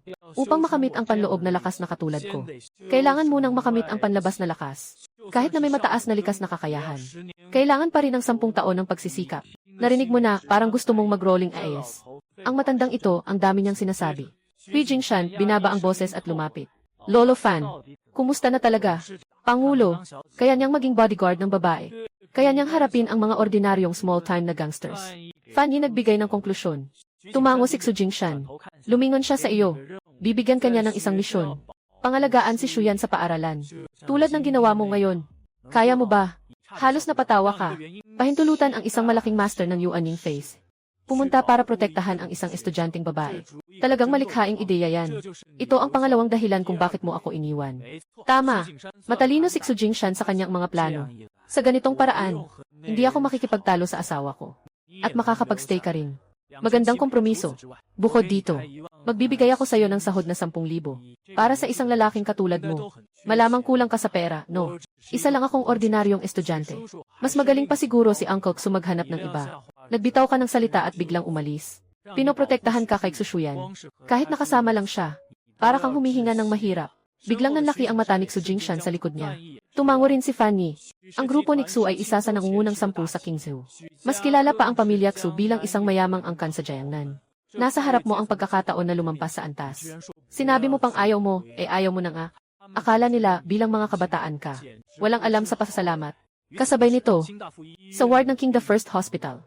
Tinitingnan ni Baixiao ang dalawang magkapatid na si Chen Zilang na nakahiga sa kama na may oxygen tube at hindi gumigising. Ang mukha niya ay napakadilim na parang may tubig na tatagas. Nagawa nilang ganito ang dalawang malalakas kong tauhan. Kinikiskis niya ang kanyang mga ngipin. Zhao Leipeng, hindi mahalaga kung ano ang pinanggalingan mo. Papabayaran mo ito. Si Wang Yinhua na may pulang buhok sa tabi ay lumapit. At mahinang nagulat. Nalaman na. Ang Zhao Leipeng na ito ay talagang isang pangunahing miyembro ng Sanda Club ng Qingzhou University. Karaniwang tao lang ang mga magulang. Walang impluensya. Isang tiyuhin lang na tagapangasiwa ng paaralan. Biglang sumumpa si Baixiao. Habang may galit na utos. Yinhua, kung hindi kaya ng isa, 10 na lang. 50 na. 100. Hindi ako naniniwala na si Zhao ang batang ito ay Superman. Kailangan siyang mahuli. Kung hindi, hindi na ako magpapakita sa West District. Nilingon ni Wang Yinhua ang kanyang kilay. At pumayag na lang siya. CJ, Brooke Xiao. Tatawag na ako ngayon. Maghanda na ang mga kuya at ate. Susunod na ang araw ng pasukan. Maagang gumising si Xushuyan. Habang bumababa, sinadya niyang padamihin ang lakad para rumingning. Para gisingin ka. Pero napansin niyang maaga nang wala ka sa kwarto. Nakalibot ka na sa labas. Papunta na sa paaralan. Pinayagan ka ni Xushuyan na bumaba muna sa pinto ng paaralan. Ikaw at si Jiang Tang ay pumunta sa underground na garahe. Masaya kang nag-enjoy. Pagkatapos ng orientation para sa mga bagong estudyante, diretsong nagsimula ang military training. Maraming paraan kang pwedeng iwasan ang military training. Pero noong una, hindi mo naisip na kailangan. Hanggang sa matapos ang 40 minuto na nakatayo ng nakaposisyon. Sa utos ng instruktor, magpahinga ng 20 minuto. Biglang bumagsak ang mga estudyante ng clinical class 2. Puno ng iyak at reklamo. Lumibot ang batang instruktor, na may mukha ng pag-aalipusta. Kayo ngayong mga estudyante sa kolehiyo. Sobrang pinalaki at pinakain ng marangya. Hindi niya kayang tumayo ng kahit 40 minutos na military stance. Talagang walang silbi. Nang sabihin iyon, isang batang lalaki na may maikling buhok na nagngangalang Li Xuanming sa klase ay hindi tinanggap. Tumaas ang kamay at tumayo. Tumaas ang ulo. Instructor, hindi naman pwedeng husgahan agad-agad, di ba? Para sa akin, hindi mahirap ang tumayo sa posisyon ng sundalo. Araw-araw akong nag-ehersisyo at nagbabasketball. Ang kondisyon ng katawan ko ay hindi hihigit sa iyo. Umiti ang batang instruktor. Talaga, Li Xuanming. Umiti ang batang instruktor. Kaya mo bang makipagkarera? Sino ang mas magaling? Biglang naging determinado si Li Xuanming. Kapag natalo ang instruktor, magiging sentro siya ng atensyon sa buong klase. Kahit matalo, hindi ito nakakahiya. Push up ang laban. Walang problema. Nakatayo ang 2 tao sa lupa. Napakasimple ng mga patakaran. Sinong hindi na makakatagal? Siya ang matatalo. Narinig ng mga tao mula sa kalapit na klase na may estudyanteng nakikipagkarera sa guro. Agad silang napalibutan. Sa simula, kaya pang makisabay ni Li Xuanming. Pero pagkatapos ng 80, nagsimula nang magbago ang galaw. 100. Basang-basa ng pawis. 120. Tremble ang buong katawan parang salaan. Nang itaas niya ang kanyang ulo, diretso siyang naguluhan. Ginoong Xing. Nagtataka na buong oras ay nag-iisa na push-up. Si Lik Xuanming ay nahihiya at tumayo. Talagang talo siya ng husto. Pinaplak ng batang instruktor ang kanyang mga kamay. Tiningnan ang buong paligid. Mayroon bang hindi sumasang-ayon? Maaari kayong lumabas at mag-practice. Tahimik na tahimik ang klase. Si Lik Xuanming na matangkad at malakas ay natalo pa ng 7. Sino pa ang aakyat para magpakahirap? Tapos sinabi ng instruktor, kung manalo ka sa akin, direktang exempt ka sa military training. Isa kang kilay. Kung ganun ang sabi mo, interesado na ako. Katatapos lang magsalita ng instruktor na ituloy ang training. Bigla mong itinaas ang kamay mo. Instructor, gusto kong subukan. Biglang, 55 mata sa klase. Nakatingin sa'yo lahat. Ngayon lang natawa si Lik Xuanming. Sa kanyang mga mata, ikaw ay payat at maigsi. Walang kahit kaunting kalamnan. Higit pa nga sa kanya, humarap pa sa instruktor ng labanan. Biglang nagkukwento ang mga tao sa klase. May nakapansin na ikaw ang taong nagpasimula ng away sa club ni Zhao Liping kahapon. Nabigla ka na pati instruktor ay humarap sa iyo. Gusto mong makipaglaban sa akin. Tinitingnan ka ng batang instruktor mula ulo hanggang paa. Napuno ng pagdududa. Sigurado ka. Sa sinabi mo kanina, tinutukan mo siya. Kung matatalo kita, hindi na ako kailangang sumailalim sa military training. Siyentipiko, ang instruktor ay puno ng tiwala. Kailangan mong talunin ako muna. Huwag kang mag-alala. Diretso kang lumabas. Nakatayo ka sa tabi ng instruktor sa lupa. Kaya niyang talunin ang instruktor. Maglalib ako habang kumakain ng Oreo. Lik Xuanming nangako sa kanyang katabi na lalaki sa dormitoryo. Karamihan sa mga babae sa paligid ay iniisip na talo ka na. Maliban kay Kiwanwan. Maingat na tumango siya. Maingay na nagsabi, naniniwala ako na kaya niya. Nakita na niyang sinuntok mo ng malakas si Makun at ang mga tambay. Sa isang bahagyang paraan lang, kahit na naglilingkod sa militar, hindi ito tiyak na magagawa. Magsimula ng bilang. Ikaw at ang instruktor ay nagsimula sa double arm push-up. Napakatatag ng ritmo. Lumampas na sa 50. Direktang pinalitan ng single arm. Nakangiti sa isip. Per, kung ikukumpara sa akin ito, medyo baguhan ka pa. Ako ang may hawak ng record ng push-up sa aming platoon. Pero sa susunod na segundo, nakita niyang nag-shift ka na rin sa isang braso. Isang daliri pagkatapos ng isa pang tinanggal. Hanggang sa natira na lang ang maliit na daliri na nakatapak sa lupa. Mabilis na gumagawa ng push-up. Napaka-standard ng galaw. Paano ito posible? Nabigla ang instruktor sa lugar. Biglang sumigaw ng malakas ang clinical class 2. Nagulat din ang mga klase sa paligid. Pati ang ibang instruktor ay halos bumagsak ang baba sa gulat. Namula ang mukha ni Lik Xuanming. Parang sinampal ng mahigit 10 beses. Wala akong masabi. Kung hindi lang ako natatakot na matakot ang mga mortal na ito. Huwag nang magsalita ng isang daliri. Kaya mong gawin ang walang braso na push-up. Kayang-kaya mong gawin ang maraming beses. Tumayo ka at pinunasan ang alikabok. Nakatitig sa iyo ang guro na may gulat na ekspresyon. Parang nanonood ng isang halimaw. Sino ka ba talaga? Hindi mo man lang pinag-isipan. Diretsyong ginamit ang buhay ni Lik Xuanming. Araw-araw akong nag-ehersisyo. Naglalaro ng basketball. Unti-unti nang na-develop ang katawan ko ng ganito. Tumingin ang instruktor kay Lik Xuanming. Galit na galit si Lik Xuanming, halos mabiyak ang kanyang mga ngipin. Kung walang problema, umalis na muna ako. Pagkatapos mong lumakad, aalis ka na. Dali-daling hinabol ng instruktor. Na may pawis sa ulo, paliwanag. Na nagbibiro lang siya kanina. Hindi niya talaga pwedeng payagang hindi sumailalim sa military training. Hindi ka natuwa agad doon mismo. Kung hindi dahil sa pustahang iyon, hindi mo naabutin ang ganitong atensyon. Nauwi ang bagay kay Instructor Dai. Tumingin si Instructor Dai sa'yo. Diretsyong pinahintulutan. Hindi mo na kailangang sumali sa military training. Pagkatapos mong umalis, ang batang instruktor ay may mukhang naguguluhan. Instructor He, hindi ba't masama ito? Paano kung may mga opinyon ang ibang estudyante? May mga opinyon. Nakatayo ang instruktor na may mga kamay sa likod. Hindi nagagalit ngunit may otoridad. Sino sa kanila ang makakagawa ng 10 one-finger push-up? Walang kailangang mag-military training. Ako ang nagsabi niyan. Umalis ka sa training ground ng kontento. Naglakad-lakad ka at nagpalit ng damit. Pumunta ka sa school store at bumili ng isang kahon ng ice cream. Habang kumakain habang naglalakad. Nang dumaan ka sa basketball court, nakita mo sina Kushuyan at Jiang Tang. Nasa military training ang kanilang performance class dito. Umupo ka sa isang malamig na lugar. Balak mong tapusin ang ice cream bago umalis. Kumuha ka ng cellphone at naglaro. Hindi nagtagal, nakatulog ka sa tabi ng puno. Sa gitna ng pagkatulog, narinig mo ang boses ni Zhao Liping at Liu Di. May kakaiba kay Ning Chen na bata. Magpasalamat ka kung magdadala pa ako ng mas maraming tao. Siguraduhin mong tuturuan mo siya ng maayos. Noong nakaraan, nagkamali ako sa pag-ensayo. Kung muli kong makita siya, hindi ako magdadalawang isip na turuan siya ng mabuti. Dalawa silang may ilang kaibigan na mga kuting at aso. Nagtatawanan at nag-uusap habang dumadaan sa tabi mo. Hindi nila man lang napansin na nasa ilalim ka ng punong kahoy.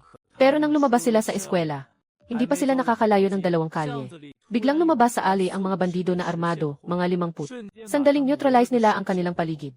Grabe. Kuya Peng. Natatakot si Liu Di at nanginig. Diretsong nagtago sa likod ni Zhao Lipeng. Nabahala rin si Zhao Lipeng. Nilunok ang laway at nagkunwaring kalmado. Labanan ng mga gang. Wala tayong kinalaman dito. Nagkunwari tayong hindi nakita. Magtatago tayo at aalis ng tahimik. Dala niya ang mga tao, nakayuko. Gustong umalis sa dulo ng eskinita. Resulta, 4 o 55 mata. Sabay-sabay na nakatutok sa kanila. Biglang naging tahimik ang eskinita. Kuya Peng, bakit parang nakatitig silang lahat sa atin? Tremble ang boses ni Liu Di. Nagsasalita ka ng kalokohan. Kakabadmouth lang ni Zhao Lipeng. Isang nakaputing bulaklaki na kamiseta na may mahabang buhok ang biglang sumugod. Sinipa siya sa mukha. Diretso siyang nahulog sa lupa. Ikaw ba si Zhao Lipeng? Narinig kong magaling kang makipaglaban. Natalo mo pa ang Leopard at Wolf ng grupo namin. Astig. May isang may dilaw na buhok na nakatutok ng kutsilyo sa kanyang mukha. Hindi. Kuya, mali ang taong hinahanap mo. Hindi ako ang taong hinahanap mo. Si Zhao Lipeng ay humahawak sa kanyang ilong na may tumutulong gintong likido. Ang kanyang ulo ay nanginginig na parang isang maririnig na laruan. Ang isang kapatid sa tabi ay agad na kinuha ang kanyang mula sa kanyang bulsa. Tumingin si Huang Mao sa pito. May tunog na kaba at nabalik. Ipinukpok sa kanyang mukha. Mga kapatid, siya si Zhao Lipeng. Dakpin niyo siya. Isang utos lang. 56 na mga tulisan ang sabay-sabay na sumugod. Ngunit ilang minuto lang. Si Zhao Lipeng ay pinagbuhatan ng kamay na parang baboy, na may 15 sugat sa katawan. Kasama na sina Liu Di at ang iba, na lahat ay binugbog din ng halos mamatay. Dinala ng mahabang buhok ang mga tao at umalis. At agad na tumawag kay Baik Xiao, na mayabang na nagulat. Kuya Xiao, tapos na ang 7. Napatay na ako ni Zhao Lipeng na batang iyon. Hindi bababa sa kalahating taon siyang mahihiga sa kama. Sa Diamond Club, biglang natuwa si Baik Xiao. Ha. Yang Kai, may talento ka talaga, bata. Ngayon, diretsyo na sa mamahaling diamante. Ipapakita ko sa harap ng lahat. Tumawag si Gi. Si Baik Xiao ay kasama si Wang Yinhua. Nagmumura habang naninigarilyo. Sa totoo lang, mga tao sa 40 hanggang 50. Lahat may dala-dalang armas. Kahit si Huang Feihong at Yuen, kailangan pa ring makatagpo ng ilang malalaking suntok. Lalo na't siya ay isang estudyanteng kolehiyo. Dito lang nakahinga ng maluwag si Wang Yinhua. Tumango siya. Sa mga sandaling iyon, may humawak ng mahinahon sa iyong braso. Isang pamilyar na boses ang narinig sa iyong tainga. Ning Chen. Bigla kang nagising. Pinisil ang mata. At saka napagtanto na si Qiwanwan pala. Nanghihinayang ka sa sarili mo. Sobrang nasira ang espiritu mo. Kaya nakatulog ka lang ng ganito. Kung nasa maliit na langit ka lang, hindi magtatayo ng pader, matutulog ka lang sa labas. Matagal nang wala sa mundo. Bakit ka natutulog dito? Punong-puno ng pag-aalala ang maputing mukha ni Qiwanwan. Nasa kanyang katawan ang huling liwanag ng araw. Ang ganda-ganda niya talaga. Nakapikit ng hindi sinasadyang nakatulog. Nagyuko siya at nagyusin ng pagod. Pumunta ka na sa bahay mo para kumain. Gutom na. Agad na umikot ang mga mata ni Suwanwan na parang buwan. Masaya siyang sumunod sayo. Lumabas mula sa paaralan. Sa pintuan ng paaralan, saktong lumabas ang sasakyan ng pamilya Xu. Agad na nakita ni Jiang Tang ikaw. Mabilis na tinapik si Xu Shuyan. Shuyan, tingnan mo na. Si Dalije yan. Kasama niya ang isang napakagandang babae. Si Xu Shuyan ay tumingin ng hindi sinasadya. Nakita niya kayong nagkukwentuhan at nagtatawanan ni Suwanwan. Bigla siyang nakaramdam ng inis. Nagsalita siya ng matigas. Xiao Tang, kapag nakita mo siya sa susunod, pwede bang huwag kang magulat ng sobra? Hindi naman siya isang malaking tao. Bakit pa naman? Nagtulak ng dila si Jiang Tang. Alam niya ang sitwasyon. Yan, halatang nagsiselos siya. Ikaw at si Fen Wanwan ay kakalabas lang sa food street sa labas ng paaralan. Naririnig ang iyak ni Limei mula sa kanilang tindahan ng barbecue. At ang pang-uyam ng mga gangsta. Nagbago ang mukha ni Wanwan. Hinawi ang mga tao at pumasok agad. Naging seryoso na rin ang mukha mo. Muling mga gangsta na naman sila. Sa tindahan ni Limei ng barbecue, mga gangsta na pinangunahan ni Makun. Wasak ang tindahan ng husto. Nakaupo si Limei sa lupa. Umiiyak ng buong puso. Kahit na may sakit siya, wala siyang magawa. Amang putang ina. Si Zhao Lipeng, pinabayaan na ni Xiao Jie natin. Hindi na siya muling tutulong sa'yo. Hinatao ni Makun ang boses niya. 4,000 bayad sa pamamahala. Kung hindi mo maibigay sa loob ng na buwan, may magandang mangyayari sa'yo. Sabi niya, umalis na siya kasama ang mga tao. Si Qiwanwan ay nanginginig sa galit. Si Fei Wanwan ay nanginginig sa galit. Sumugod siya at pinagsasampal si Makun. Masamang tao. Sobra ka na. Itinaas ni Makun ang kamay para sapakin si Qiwanwan. Ngunit nang itaas niya ang ulo, nakita ka na dumarating ng dahan-dahan. Agad siyang natakot at umatras ng 3 hakbang. Puti na ang mukha niya. Ikaw, sinasabi ko sa inyo, kayong mga tao. Bakit hindi pa rin kayo natututo? Nakangawit ang mga kamay mo. Dahan-dahang maglakad palapit. Kuya Kun, hindi ba't na ospital na yung batang ito dahil kay Kuya Kai? Nabigla ang mga tambay sa tabi. Sino ang tanungin ko? Naging berde ang mukha ni Makun. Kilala niya ang iyong galing. Agad siyang tumango at ngumiti ng may paggalang. Hi! Maling akala. Lahat ito ay maling akala. Nakamali ako sa iyong akala. Sinipa mo ako palabas. Diretsong pinakawalan si Makun mula sa harap na pinto papunta sa kusina. Pagkatapos mag-umid at tumili. Wala nang galaw ang tao. Lahat ng nanonood ay nabigla. Isang sipa ang nagtulak ng higit sa 10 metro. Para kang si Wong Fei Hung na muling nabuhay. Hindi nila alam na sinubukan mong pigilan ang lakas ng husto. Kung hindi, isang sipa ng isang cultivator sa Yuaning stage. Huwag nang magsalita ng isang tao. Isang buong kalye ang maaalis na. Tumingin ka sa mga tambay na nakahiga sa lupa. Natahimik na nagsabi, mukhang, kailangan talagang tapusin ang mga bagay na ito ngayon. Pagkalipas ng kalahating oras, pinakamalaking gabi na pagtitipon sa Xicheng District. Clubbing na may mamahaling alahas. Ikaw ang nagmamaneho, duguan ng ulo, si Makun. Pinukol niya ang malaking pinto ng Imperial Private Room. Sa loob ng kwarto, si Yang Kai ay hawak ang mikropono. Para kantahan si Baik Xiao. Maraming tao ang sabik na sabik at masaya. Ang sandali ng pagtadyak, biglang tahimik ang buong lugar. Si Baik Xiao, Yang Kai at Wang Yinhua. Lahat sila ay nakatitig na nakabuka ang bibig sa iyo at kay Makun sa pintuan. Ibinagsak mo si Makun sa lupa. Isang sulyap sa buong lugar. Sino ang? Ako ito. Anong gusto mong gawin? Pinapadyak ni Yang Kai ang kanyang dibdib. At sumigaw sa mikropono. Ikaw si Xiaoje. Wala kang kahit isang walang kwentang salita. Biglang lumitaw sa harap ni Yang Kai. At inangat ang kamay para hampasin siya sa mukha. Pats. Bawat palo ay parang pagpapaputok ng paputok. Mabilis at malupit. Nang makareact sina Baik Xiao at Wang Yinhua, si Yang Kai ay naging parang ulo ng baboy na pinagsasaktan. Nagbubuga ng gintong likido mula sa ilong. Nawala lahat ng kanyang mga ngipin sa harap. Nakakainis. Sumigaw si Baik Xiao ng galit. 10 kalalakihan sa loob ng kwarto. 10 pa ang pumasok mula sa labas. Bigla silang nagsipagsugod sa iyo. Kalat-kalat. Sa loob ng 1 minuto, wala nang nakatayo sa loob ng kwarto. Lahat ay nakahandusay sa lupa. May sira ang mga buto o hindi na makakilos.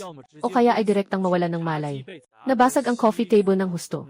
Mga basag na salamin sa sahig. Tila isang malagim na eksena. Si Baik Xiao ay nakahandusay sa sofa. Nakanganga at nakabigla ang itsura habang tinitingnan ka. Sa totoo lang, anong ginagawa mo? Hindi ka ba naghahanap sa akin? Matagal mo nang napansin. Ikaw si Zhao Lipeng.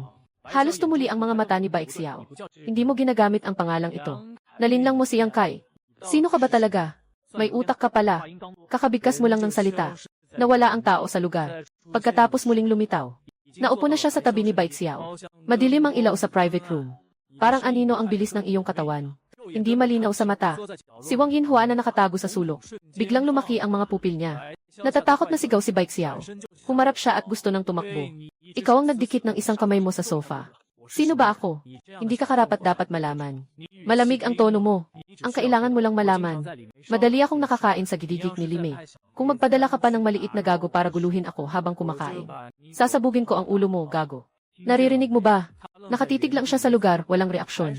Umakyat ang kamay mo, 3 malakas na sampal. Napapawis ang ginto niyang ilong. Umaatungal sa sofa. Naririnig mo na, naririnig. Sumigaw si Baik Xiao na parang pinapatay na baboy. Ang ulo niya ay tumatama na parang dinudurog na bawang. Kamakailan lang, medyo kapos ako sa pera. Bigyan mo ako ng 20,000 pa. Hinatak mo ang kwelyo niya. Ang tono ay hindi mapag-aalinlangan. Yinhua, natakot si Baik Xiao na parabang nawala ang kanyang kaluluwa. Gusto ko lang munang paalisin ang swerte mong ito. Nanginig na kunwari si Wang Yinhua at kinuha ang cellphone niya. Malaki. Ano ang numero ng bank account mo? Ipapadala ko na sa'yo ngayon. Akala mo ba ako tanga? Cash. Tiningnan lang niya siya ng 1 beses. May ebidensyang maiiwan ang paglilipat ng pera. Kayang iakusahan ka ni Baik Xiao ng panlilinlang. Ayaw mong makasagupa ng ganitong gulo. Sandali lang. 2 maliit na tauhan ang kumuha ng 20,000 cash. Isiksik mo ang pera. Bago umalis, muli kang pinaalalahanan ni Baik Xiao. Tandaan mo si Baik Xiao. Dahil sa Lime Gidiging Restaurant, parang sinisira mo ang aking kabuhayan. Mag-ingat ka, baka masaktan kita. Huwag mong isipin na nagbibiro ako. Pagkatapos sabihin ito, lumiko ka at umalis. Sa loob ng kwarto, tumingin si Baik Xiao sa gulo sa paligid. Nagmumura sa galit at nanginginig ang buong katawan. Biglang sumigaw sa galit, nangakong babayaran ka sa ginawa mo. Maingat na pinapayuhan siya ni Wang Yinhua. Sinasabi mong halatang sanay ka sa laban. Hindi ka pwedeng kalabanin. Biglang pinagbaling ni Baik Xiao ang isang sampal sa mukha niya. Pero matigas pa rin ang ulo. Sabi niyang gagawa siya ng masama sa'yo. Hindi niya nakita. Si Wang Yinhua na nakahiga sa lupa. May bahagyang kasamaan sa kanyang mga mata. Nang bumalik ka sa Limay na inihaw na tindahan, ilang mga tulisan ay nalinis na ang loob ng tindahan. Direkta kang kumuha ng 100,000 piso. At iniabot mo kay Limay. Maliit na alikabok. Ano yan? Tinitingnan ni Limay ang makapal na bungkos ng pera. Natakot siyang tanggapin. Saan mo nakuha ang ganito karaming pera? Kakatapos ko lang makipag-usap kay Kuya Xiao. Pumayag siyang bayaran ka. At hindi na siya muling maniningil ng bayad sa pamamahala. Nagsinungaling ka lang ng basta-basta. Biglang lumiwanag ang mga mata ni Fei Wanwan. Tanggapin mo na. Ayusin mo ang tindahan. Ipinasa mo ang pera sa kanya. Minasa-masa ang tiyan. Gutom na ako. May makakain ba? Ako na ang gagawa niyan para sa'yo. Si Limay ay agad na pumasok sa kusina. Hinawi ang luha sa gilid ng mata gamit ang likod ng kamay. Umupo ka na sa isang upuan. Si Su Wanwan ay nakaupo sa tapat mo. Ang mga mata niya na puno ng paghanga ay maliwanag na maliwanag. Namumula ang kanyang pisngi. Ang galing-galing mo talaga. Hindi na ako alam kung paano magpasalamat sa'yo. Huwag ka lang mag-abala sa akin. Bigla mong sinabi. Diretsyong naputol si Ki Wanwan. Biglang nanlaki ang mukha niya sa gulat. Punong-puno ng sama ng loob at hindi pagkakaintindihan. Hindi ka ba balak humingi ng tawad? Mahigit 2,000 taon na akong nabubuhay. Sa isang tingin mo, nabasa mo na ang paghanga sa kanyang mga mata. Ang damdamin ang pinakamalaking hadlang sa landas ng pagsasanay ng immortalidad. Ang simula ng pag-ibig na ito, mas mabuting putulin agad. Pagkatapos magsimula ang klase. Siksik ang schedule ng klase ng clinical class 2. Ngunit hindi ka nakinig kahit isang klase. Hindi ka araw-araw natutulog sa mesa. O nagbabasa ng nobela. Akala ng mga kaklase mo, baliw ka na. Ang pag-aaral ng medisina ay hindi katulad ng ibang kurso. Mas mabigat ang mga asignatura kaysa sa 3 taon sa mataas na paaralan. Sa ganitong paraan, hindi ka nakikinig sa klase o nag-aaral. Siguradong bagsak ka sa huling pagsusulit. Matapos ang isang klase sa pisyolohiya. Si Fang Xiaopang ay tinitingnan ka habang hawak-hawak ang cellphone at papunta na sa kantina. Di mapigilang tanungin. Hindi ka ba natatakot sa buong katapusan ng semestre? Di ba ang pag-aaral ng medisina ay tungkol sa pag-aaral ng mga libro? Mag-aaral lang sandali bago ang katapusan. Sinasabi mong parang walang problema. Pagkatapos ay lumingon at umalis sa silid-aralan. Si Lix Wanming ay nakangisi sa likuran. Ilang libro? Tingnan natin kung paano ka mag-aaral sa huling sandali. Maghintay ka lang kay Geek, batang hangal. Hindi kailanman maiisip ng mga mortal. Gaano kalakas ang memorya ng mga cultivator. At mas lalo pa nilang hindi alam. Ikaw na isang dalubhasang doktor na may pambihirang medisina, ay hindi tinitingnan ang medikal na siyensya na may 200 taon lang ang kasaysayan. Tanghali, pumunta ka sa kantina para kumain. Naka-line up ka. Biglang naramdaman mo ang matinding titig mula sa likod mo. Lumiko ka para tumingin. Siksushuyan iyon. Sa loob ng 7 araw ng military training. Araw-araw kang kumakain ng ice cream at naglalaro ng telepono sa lilim ng puno sa basketball court. Nainis siya dahil sa init ng araw na kanyang tiniis. Kapatid na dali, nasa likod ni Jiang Tang Siksushuyan. Naghihiwalay ng kamay sayo. Biglang napatingin ang mga lalaki sa paligid sayo. Umiti ka rin kay Jiang Tang.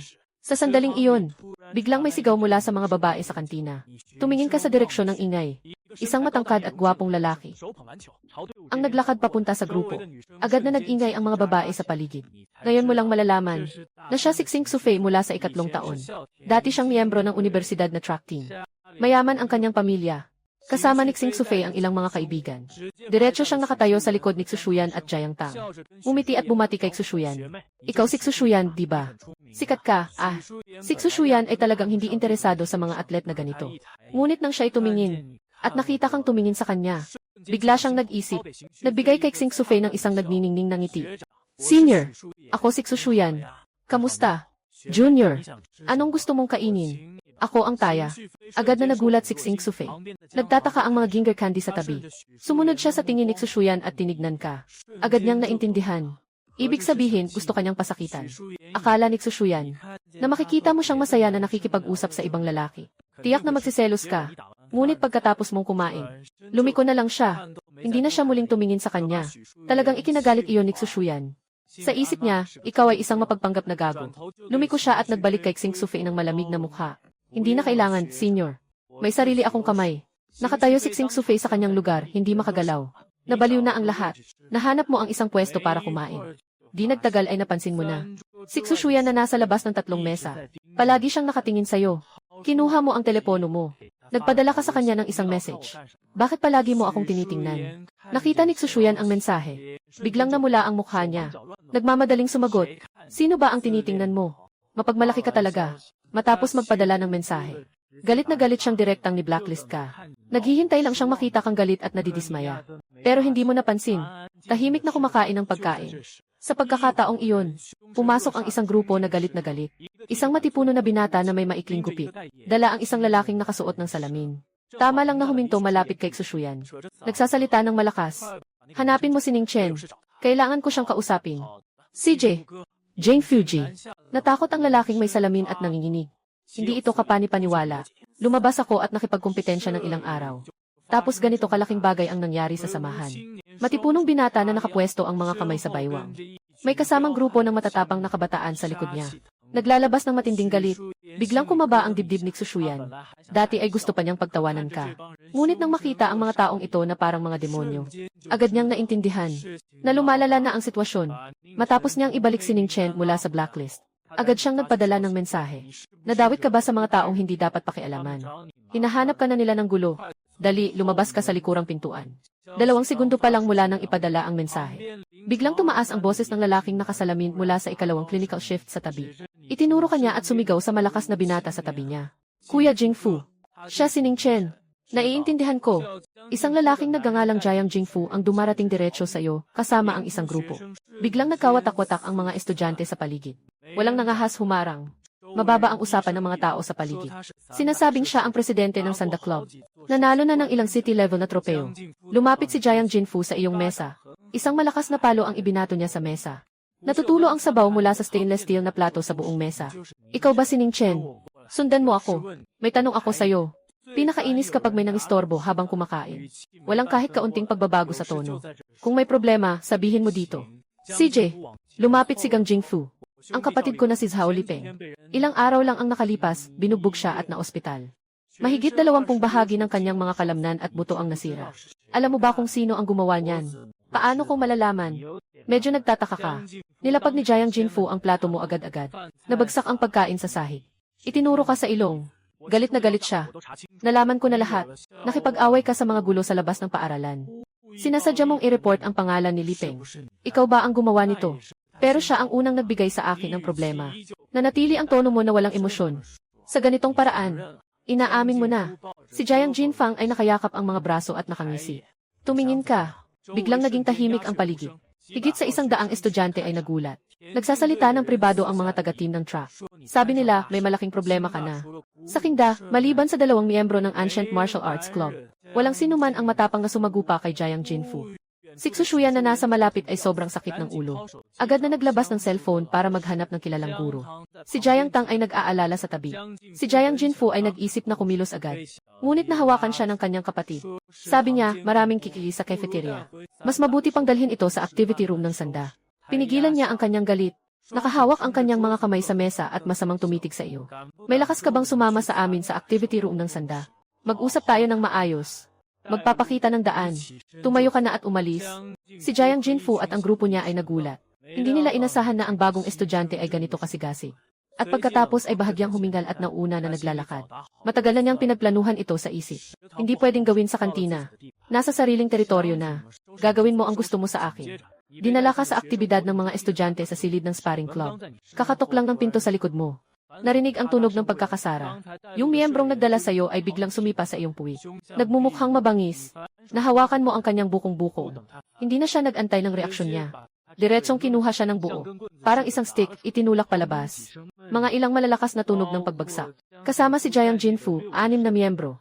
Lahat tinamaan ng parang meteor na tao. Matinding nabangga sa pader. Si Jiang Jinfu, galit na galit, bumangon mula sa lupa. Tandaan, tuwid na sipa ang tinutok sa mukha mo. Hindi ka man lang umiiwas. Hindi pinapansin ang kanyang mga sipa. Itinaas ang kamay at isang suntok ang ibinato. Walang kahit kaunting palamuti sa galaw. Hindi pa nakalipas ang ilang saglit. Hindi na kinaya ni Jiang Jingfu. Namamaga ng husto ang kanyang bisi. Lahat ng mukha niya ay puno ng pasa.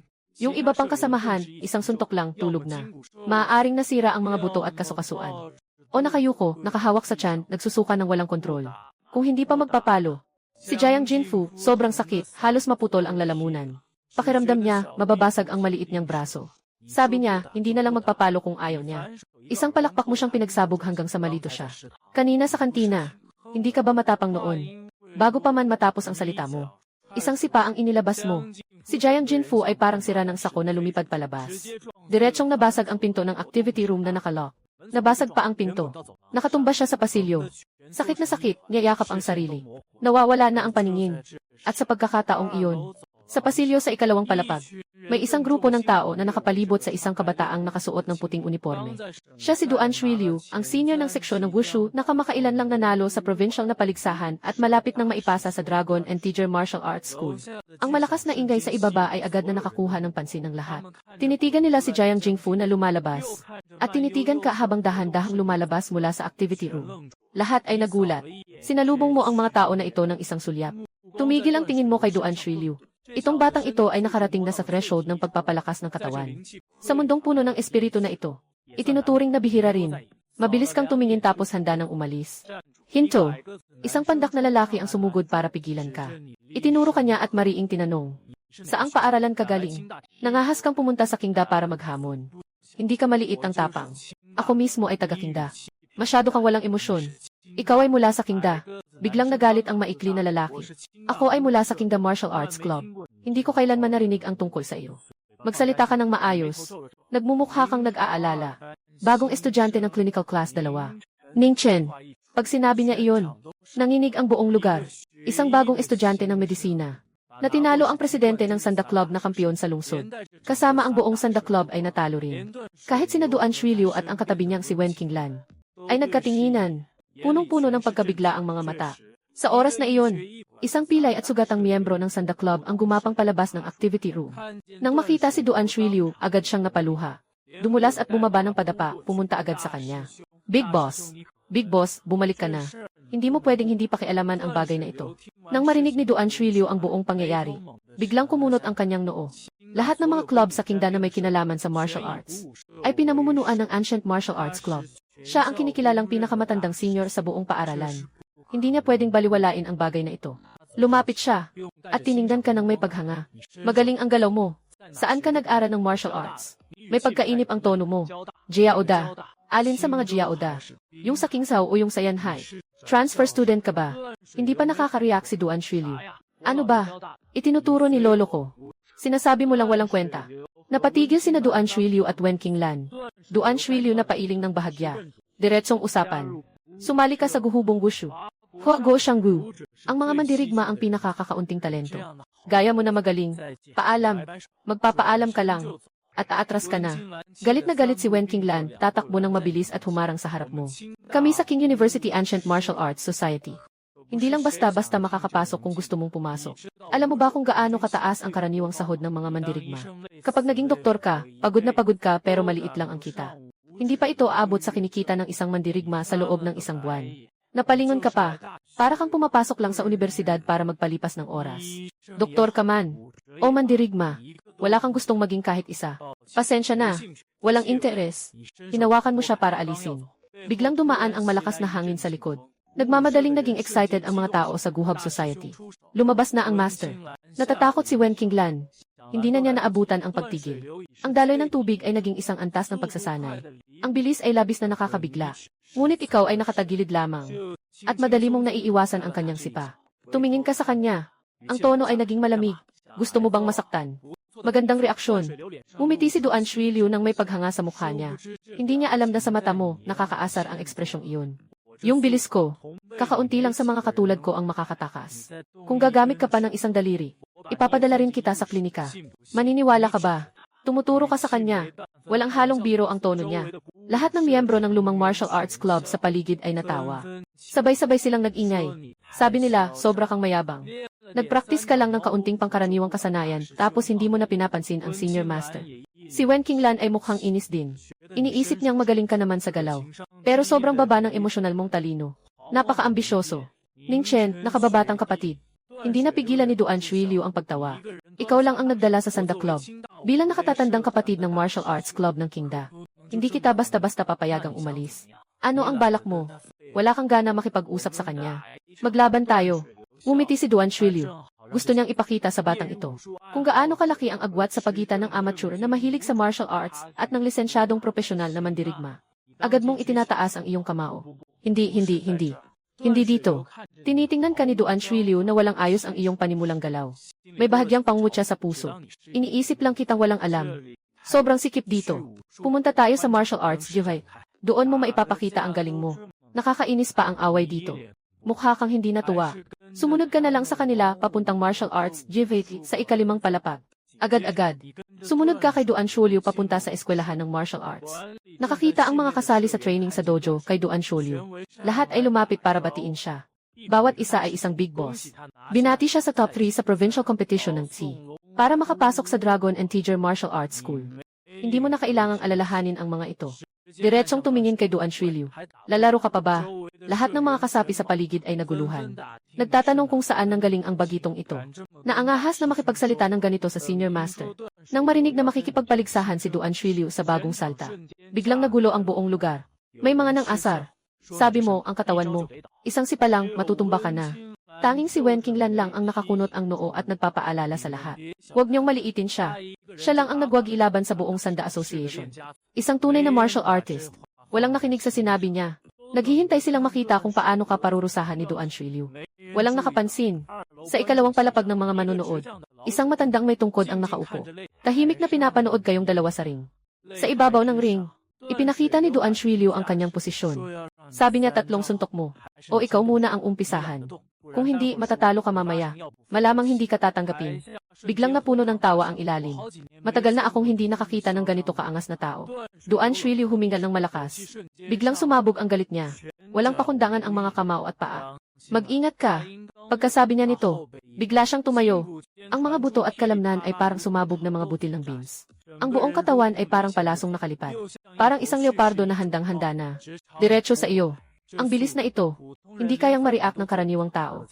Pero sa mata mo, ang bagal na parang pagong. Ang daming posisyon na ginagawa. Ang palamuti pa nito. Akala ko nasa antas ka na ng Jindan. Nagsabi ka lang ng isang puna. Tumaas ang kamay mo, isang suntok ang ibinato. Para labanan ang isang taong may unang antas ng 2D. Ni hindi man lang ginamit ang totoong martial arts. Biglang may pumutok na tunog. Saktong tinamaan ng suntok niya ang mukha ni Duan Shulyu. Diretsong napaatras siya sa ere. 2 gintong ilong na may dugo ang gumuhit sa hangin. Malakas na bumagsak sa labas ng ring. Nakanganga habang sinasakal ang ilong, umaatungal. May gintong likido na napalipad sa lupa. Tahimik ang buong lugar. Lahat ay nagulat. Ang pinakamatibay na tao sa Qingda. Si Master Duan Shulyu ng Ancient Martial Arts Society ay napatay ng isang suntok mo. Kahit ang matandang may tungkod sa ikalawang palapag ay biglang tumayo. Ang mga mata niya ay lumaki ng husto. Bumaba ka sa ring ng walang gana. Diretso kang naglakad patungo sa pintuan. Si Wen Qinglan ay nagmadaling huminto sa iyo. Halos nanginginig ang boses niya. Sino ka ba talaga? Totoo ka bang bagong estudyante ng aming paaralan? Sa ikalawang klinikal na klase. Kung hindi ka naniniwala, puntahan mo at alamin mo mismo. Nagmamadaling tumanggi ka. Ipagpatuloy mo lang ang paglakad. Sa sandaling ikaw ay humarap, may biglang malakas na hangin mula sa likod mo. Ito ay isang daloy ng tubig. Hindi niya matanggap ang pagkatalo sa harap ng maraming tao. Nanghihiya ka pa rin sa iyo. Nanghihiya ka pa rin, nakakasanayan na ba? Sobrang inis na inis ka na. Lumiko ka at hinawakan ang paa niyang tinadyakan. Ipinihit mo ito ng malakas sa kabaligtaran. Isang malakas na tunog ang umabot. Umabot sa buong martial arts hall. Ang sigaw ni Duan Shulyu ay agad na sumirko sa hangin. Nakaangat ang mga binti, nakaluhod sa lupa. Sobrang sakit na tumutulo ang luha niya. Sumisigaw ng malakas para tawagin ang ambulansya. Hindi titigil ang pagpapahayag ng galit sa iyo. Nagkakagulo ang mga kasapi ng grupo. Nagmamadaling tumawag ng emergency. Naisip mo sa sarili mo, putang ina. Siguradong walang tatao sa King University na maghahasik ng gulo sa akin pa. Nakanganga, nakatukod ang mga kamay sa bulsa. Hindi ka lumingon at umalis sa martial arts hall. Ngunit pagdating mo sa pintuan ng Student Activity Center, muli kang sinundan ni Wen Qinglan. Tinawag ka niya. Sandali lang. Nainip kang humarap, at nakita mong may nakatayo sa tabi niya na isang matandang lalaki na nakasuit. Mahigit 70 taon na. Nakahawak ng isang kahoy na tungkod na gawa sa rosewood. May pilak na buhok. Tinitingnan ka ng may masalimuot na tingin. Mga estudyanteng dumaan ay nagbabasyan. Magandang araw, Lolo Direktor. Sinalubong mo si Wen Qinglan ng isang sulyap. Akala mo, pinadala mo na ang maliit na report sa principal. Ngumiti ang matandang may tungkod. Hihi! Hindi ko akalain na sa bagong batch ng mga estudyante sa King's University ay may nakatagong bihasang tao na may malaking lakas. Hindi ko alam kung saan ka nagmula, kaibigan. Ako ay isang karaniwang estudyante lamang. Sabi mo, karaniwang estudyante. Kaya mong talunin si Xiao Duan sa isang galaw. Nakangiti ang noo ng matanda. Katatapos lang ni Xiao Duan sa ikatlong pwesto sa Youth Division ng Jiangnan Martial Arts Competition. Nadesisyonan na ng paaralan na isali siya sa Longhu Martial Hall. Hindi ko alam kung anong martial arts competition iyon. At hindi ko rin alam ang Longhu Martial Hall. Ang alam ko lang, mahina siya. Magsabi ka ng totoo. Nagalit si Wen Qinglan at namula ang mukha. Pero kapag naisip kong natalo mo ang kuya sa isang suntok, hindi makaisip ng sagot si Darren. Walang kahit isang salita na maipagtatanggol. Halika sa opisina ko, mag-usap tayo. Naging seryoso ang mukha ng matanda. Sinalanta mo kanina ang paa ni Xiao Duan. Mas malala ito kaysa sa inaakala mo. Kung wala ako na mamamagitan, ang iyong landas sa pagsasanay ng martial arts, maaaring tuluyang maputol dito. Sa huli, kayong mga kabataan ay masyadong pabaya sa inyong mga kilos. Wala ka namang ginagawa. Kaya gusto kong marinig kung ano ang espesyal na pinagmula ni Duan Shuiliu. Baka sumama na lang ako sa kanya. Nagkukwentuhan lang. Ikaw lang ang nakakaalam. Yung matandang ito ay si Wen Yu, ang dating presidente ng Kingshao University, at lolo ni Wen Qinglan. Sobrang respeto sa larangan ng martial arts sa Kingshao. Pagdating sa opisina, pinainom ka ni Wen Yu ng tsaan ni Wen Qinglan. Nagsimula ng magtanong-tanong tungkol sa iyong pinagmulan. Sa iyong kasanayan, kung walang patnubay ng master sa pag-unlad, hindi mo talaga maaabot. Hindi mo alam kung sino ang iyong guro. Kahit sabihin ko sa'yo, hindi mo rin kilala. May bahid ng malayong alaala sa iyong mga mata. Ang lakas ng loob mo. Ibinaba ni Wen Qinglan ang tasa ng tsaa. Nakaabang na mukha. Ang lolo ko ay permanenteng miyembro ng lupo ng sanggay ng Kingshao ng Ancient Martial Arts Association. Sa buong Kingshao, at maging sa rehiyon ng Jiangnan, siya ay isang master ng Weijing. Walang kilala siyang hindi niya kakilala. Ngumiti si Wen Yu ngunit hindi nagsalita. Malinaw na tinanggap niya ang sinabi. Aking guro, pangalan Yao Guang. Magsalita ka. Tumingin si Wen Yu at Wen Qinglan sa isa't isa. Sinuri ang listahan ng mga makapangyarihan sa kanilang isipan. Wala silang narinig na ganitong tao. Siyempre, hindi nila alam. Si Yao Guang ay ang pinakamataas na matanda ng Turyang Ujigong sa Little South Haven. Ang pinakamataas na master noong panahon ng Yuaning ay ang iyong guro noong 1,500 taon na ang nakalipas. Ang aking guro ay isang nakatirang nakatago na tao. Normal lang na hindi mo pa naririnig. Ibalik mo ang iyong pag-iisip. Naiintindihan ko na. Ngumiti si Wen Yu. Bumalik tayo sa pangunahing paksa. Katatapos ko lang tingnan ang mga sugat ni Xiao Duan. Malubha ang pinsala sa kanyang kanang talampakan. Hindi ito gagaling ng wala pang 6 na buwan. Ngayon ay nasa pinakamainam na edad siya para sa martial arts. Tiyak na hindi ka pagpapasensyahan ng pamilya Duan. Pamilya Duan, talaga bang malakas sila? Tahimik pa rin ang iyong mukha. Hindi ka taga Kingshao. Nakangisi si Wen Qinglan. Ang pamilya Duan ay isang makapangyarihang angkan sa Kingshao. Ang kanilang impluensya ay kapantay ng aming pamilya Wen. Marami silang mga mandirigma sa kanilang nasasakupan. Malaki ang problema mo ngayon. Ang tanging paraan mo ngayon ay maghanap ka agad ng tagapagtanggol. Hindi mo napigilang tumawa. Kayo mga Gin, akala mo tatanggapin ka ng pamilya Gin. Galit na niyakap ka ni Gid Dibensizet habang nakatiti. Napakabuti ng relasyon ng pamilyang Dun at ng Ancient Martial Arts Association. Ayaw naming makipagkaproblema dito. Hindi ka naman higit sa isang master ng panlabas na lakas. Ano ba ang ipinagmamalaki mo? Inayong itinaas ni Wen Yu ang kamay niya para pigilan siya. Tumingin ulit sa'yo. Sa murang edad, naabot mo na ang malakas na panlabas na lakas. Mas mainam na sumali ka sa pagsusulit ng Longhu Martial Arts School. Kapag nakapasa ka, tutulungan kitang magsabi ng maganda. Magpapanggap kang nagkamali. Baka sakaling pakawalan ka ng angka ng Duan. Umiling ka. Sige na nga. Sobrang hassle. Nawala sa salita si Wen Yu. Talagang nagalit si Wen Qinglan. Parang hindi mo alam ang kabutihan. Sinasagip ka ng lolo mo. Pero ganyan ang ugali mo. Ipinatong ni Bu ang tasa ng tsaa. Dahan-dahan siyang tumayo. Salamat sa mabuting intensyon, Ginoong Wen. Naiintindihan ko. Kaibigan, maraming mga ligaw na mandirigma ang tinanggap ng pamilya Duan. Kabilang dito ang ilang mga mapanganib na tauhan. Hindi pa natatapos ang sinasabi ni Wen Yu. Ang pinto ng opisina ay tinatamaan ng malakas. Nagpalitan ng tingin sina Wen Qinglan at Wen Yu. Dali-daling pumunta para buksan ang pinto. Sa pintuan ay may nakatayong guro na pawisan at nakasalamin. Itinuro kanya ng may pagmamadali. Punong guro, may masamang balita. Dumating na ang mga tao ng pamilyang Duan. Dumating sila para hanapin ang batang ito. Hindi na mapigilan ng seguridad. Ang bilis naman. Naputla ang mukha ni Wen Qinglan. May iba pa akong kailangang gawin. Umalis na muna ako. Diretso kang lumabas ng opisina. Kaibigan, gusto kang tawagan ni Wen Yu. Pero hindi mo siya pinansin. Diretso kang naglakad hanggang dulo ng pasilyo. Nagalit siya at pumadyak. Dali-dali siyang sumunod sa'yo. Sa pasilyo, kakaalis mo lang ng ilang hakbang. Naabutan ka ng isang matipuno na lalaki. Ang lalaking ito ay nasa 40 na. Ang balat niya ay kulay tansong. Puno ng mga kalamnan, lalo na ang kanyang mga paa. Nakaswerte ng sinelas. Matatag na nakatayo sa lupa. Sa likod niya ay may mga gwardiya na nakahiga, na humihiyaw sa sakit. Hindi makabangon. Kapatid, kilala mo ba ang isang Ning Chen? Isang lalaki ang nagsalita. Napakababa ng boses. Ako iyon. Anong kailangan mo sa akin? Kalma ang tono mo. Ang binata ng pamilya ko ang nasaktan mo. Tumigil ang lalaki sa paglalakad. Nakapikit ang kanyang mga mata. Biglang umusbong ang puot. Kung ang binata mo ay may apelyidong Duan, ako ang may gawa nito. Tumango ka. Ayos lang. Sobrang tapat. Tumawa ng malamig ang lalaki. Tumatagilid ang mga kalamnan sa kanyang mukha. Humabol si Wen Yu. Nakita ang lalaking ito. Agad na nagbago ang kanyang mukha. Sumigaw siya ng mahigpit. Paa ng bakal na pito. Naglakas loob kang magdulot ng gulo sa teritoryo ng Qingda. Wala kang takot na muling mahuli ng Wuxi. Ginoong Wen. Matagal na tayong hindi nagkita. Sana ay mabuti ka. Nakangiti si Tijiaoqi ng peke. Ginoong Wen. Wala itong kinalaman sa iyo. Ako ay inutusan ng aming Panginoon. Nadalhin ang batang ito pabalik. Sa King's University. Ito ay hindi na sa akin. Matinding tinapakan ni Wen Yu ang kanyang tungkod sa lupa. Ginoong Wen. Tama, hindi ito tungkol kay Yang. Huwag ka nang makialam. Direkta mong winasak ang kanyang plano. Sumunod si Wen Qinglan. Nang marinig ang sinabi, halos mawalan siya ng malay sa galit. Si Tijiaoqi ay naglakbay sa mundo ng Jianghu ng mahigit 20 taon. Sanay siya sa kakaibang teknik ng sipa at suntok. May mga tagumpay siya sa kamay.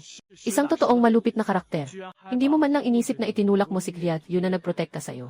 Ha ha ha. Si Tijiaoqi ay nahulog sa tawa. Parang hindi mo alam ang iyong kalagayan. Narinig mo ba? Walang pakialam ang batang ito sa iyong kabutihan.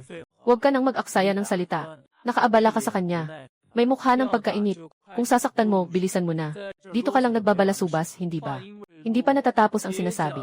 Itinaas ni Tijiaoqi ang kanyang kanang binti. Nakatiklop ang talampakan. Parang isang ahas na handang umatake. Matatag ang kanyang ibabang bahagi tulad ng bato. Kitang-kita na siya ay isang bihasang tao na nag-ehersisyo ng mga binti sa loob ng dekada. Swoosh! Ang kanyang paa ay parang bala na lumalabas sa baril. Diretso itong tumama sa iyong dibdib. Sa unang galaw may kasamang diskarte. Maliwanag na nais niyang tapusin ka sa isang suntok. Ngunit sa susunod na segundo, ang kanyang paa ay bumagsak sa hangin. Parang biglang nawala ka sa harapan ko. Hindi pa man siya makareact. Yung kaliwang paa niya habang nakatayo. Biglang sumakit ng sobrang sakit. Isang malakas na sigaw ang umalinggaw sa buong koridor. Si Aaron Futki na naglalakad sa mundo ng mahigit 20 taon. Yumuko at nakahiga sa lupa, yakap ang kaliwang paa niya. Nanginginig sa sakit, umiiyak sa lupa. Nabali ang kaliwang paa niya dahil sa isang sipamo. Natutunan ng tsinela sa gintong likido. Nasira ang mga buto at kalamnan. Naging parang isang pira-pirasong karne. Kahit na pangit ang kung fu niya, nagsusumuka pa rin ang kahihiyan. Tahimik kang nagsalita. Ayaw mo siyang makasagap ng ingay. Muling nilagyan ng sipa. Diretsong pinatumba siya hanggang sa mawalan ng malay. Natatakot na sumigaw si Wen Qinglan. Si Wen Yu at ang guro sa tabi niya. Lahat ay napaatras sa lamig. Punong-puno ng gulat ang mga mata. Mapatumba ang isang martial artist na may malakas na external energy. Parang dinadapa mo lang ang isang langgam. Hindi namumula ang mukha, hindi tumatalon ang puso. Ang katahimikan at katigasan na ito. Hindi pa nila ito nakita sa kanilang buhay. Hindi mo pinansin ang kanilang nagulat na mga tingin. Malaking hakbang na umalis sa sentro ng aktibidad ng mga estudyante. Samantala, sa pag-unlad ng internet, ang balita tungkol sa pagkasira ng bolyong tiyangtiyang ng isang estudyante ay kumalat. Nakalat agad ito sa buong mundo ng martial arts sa Jiangnan. Sa pribadong hasyenda ng angkan ng Duan sa Qingzhou. Tinitingnan ni Duan Rong, ang pangulo ng angkan, ang mensahe sa kanyang telepono. Lalong lumalala ang kanyang ekspresyon. Pumasok ang katiwala ng mabilis. Nang nakayuko, nagulat. Pangulo ng angkan. Mas malala pa ang sugat ni Tijiaoqi kaysa sa anak na lalaki. Naubos ang mga buto at kalamnan sa kaliwang paa. Napatay ang mga nerbiyo. Sa susunod na buhay, kailangan na niyang gumamit ng tungkod. Ang batang ito ay sobrang tapang. Nakakunot ang noo ni Duan Rong. Naayos na ba ang lahat? Sino ba talaga si Ning Chen? Ano ang tunay na pagkatao niya? Naiayos na. Sumagot ang katiwala. Sila ay taga East County. Sa kasalukuyan ay nag-aaral siya ng klinikal na medisina sa King's University. May nadagdag pa akong nalaman. Kasama siya sa isang anak na babae ni Xu Jingshan mula sa Xu family. Nakatira sila magkasama. Sa Xu family. Biglang itinaas ni Duan Rong ang kanyang ulo. Punong-puno ng pagkabigla ang kanyang mga mata. Pamilya Xu ng Qingzhou. Isa ring nangungunang pamilya. Ang Xu group na pinamumunuan ni Xu Jingshan ay kabilang sa nangungunang 10 sa Qingzhou. Ang kapangyarihan ay katumbas ng pamilya Duan.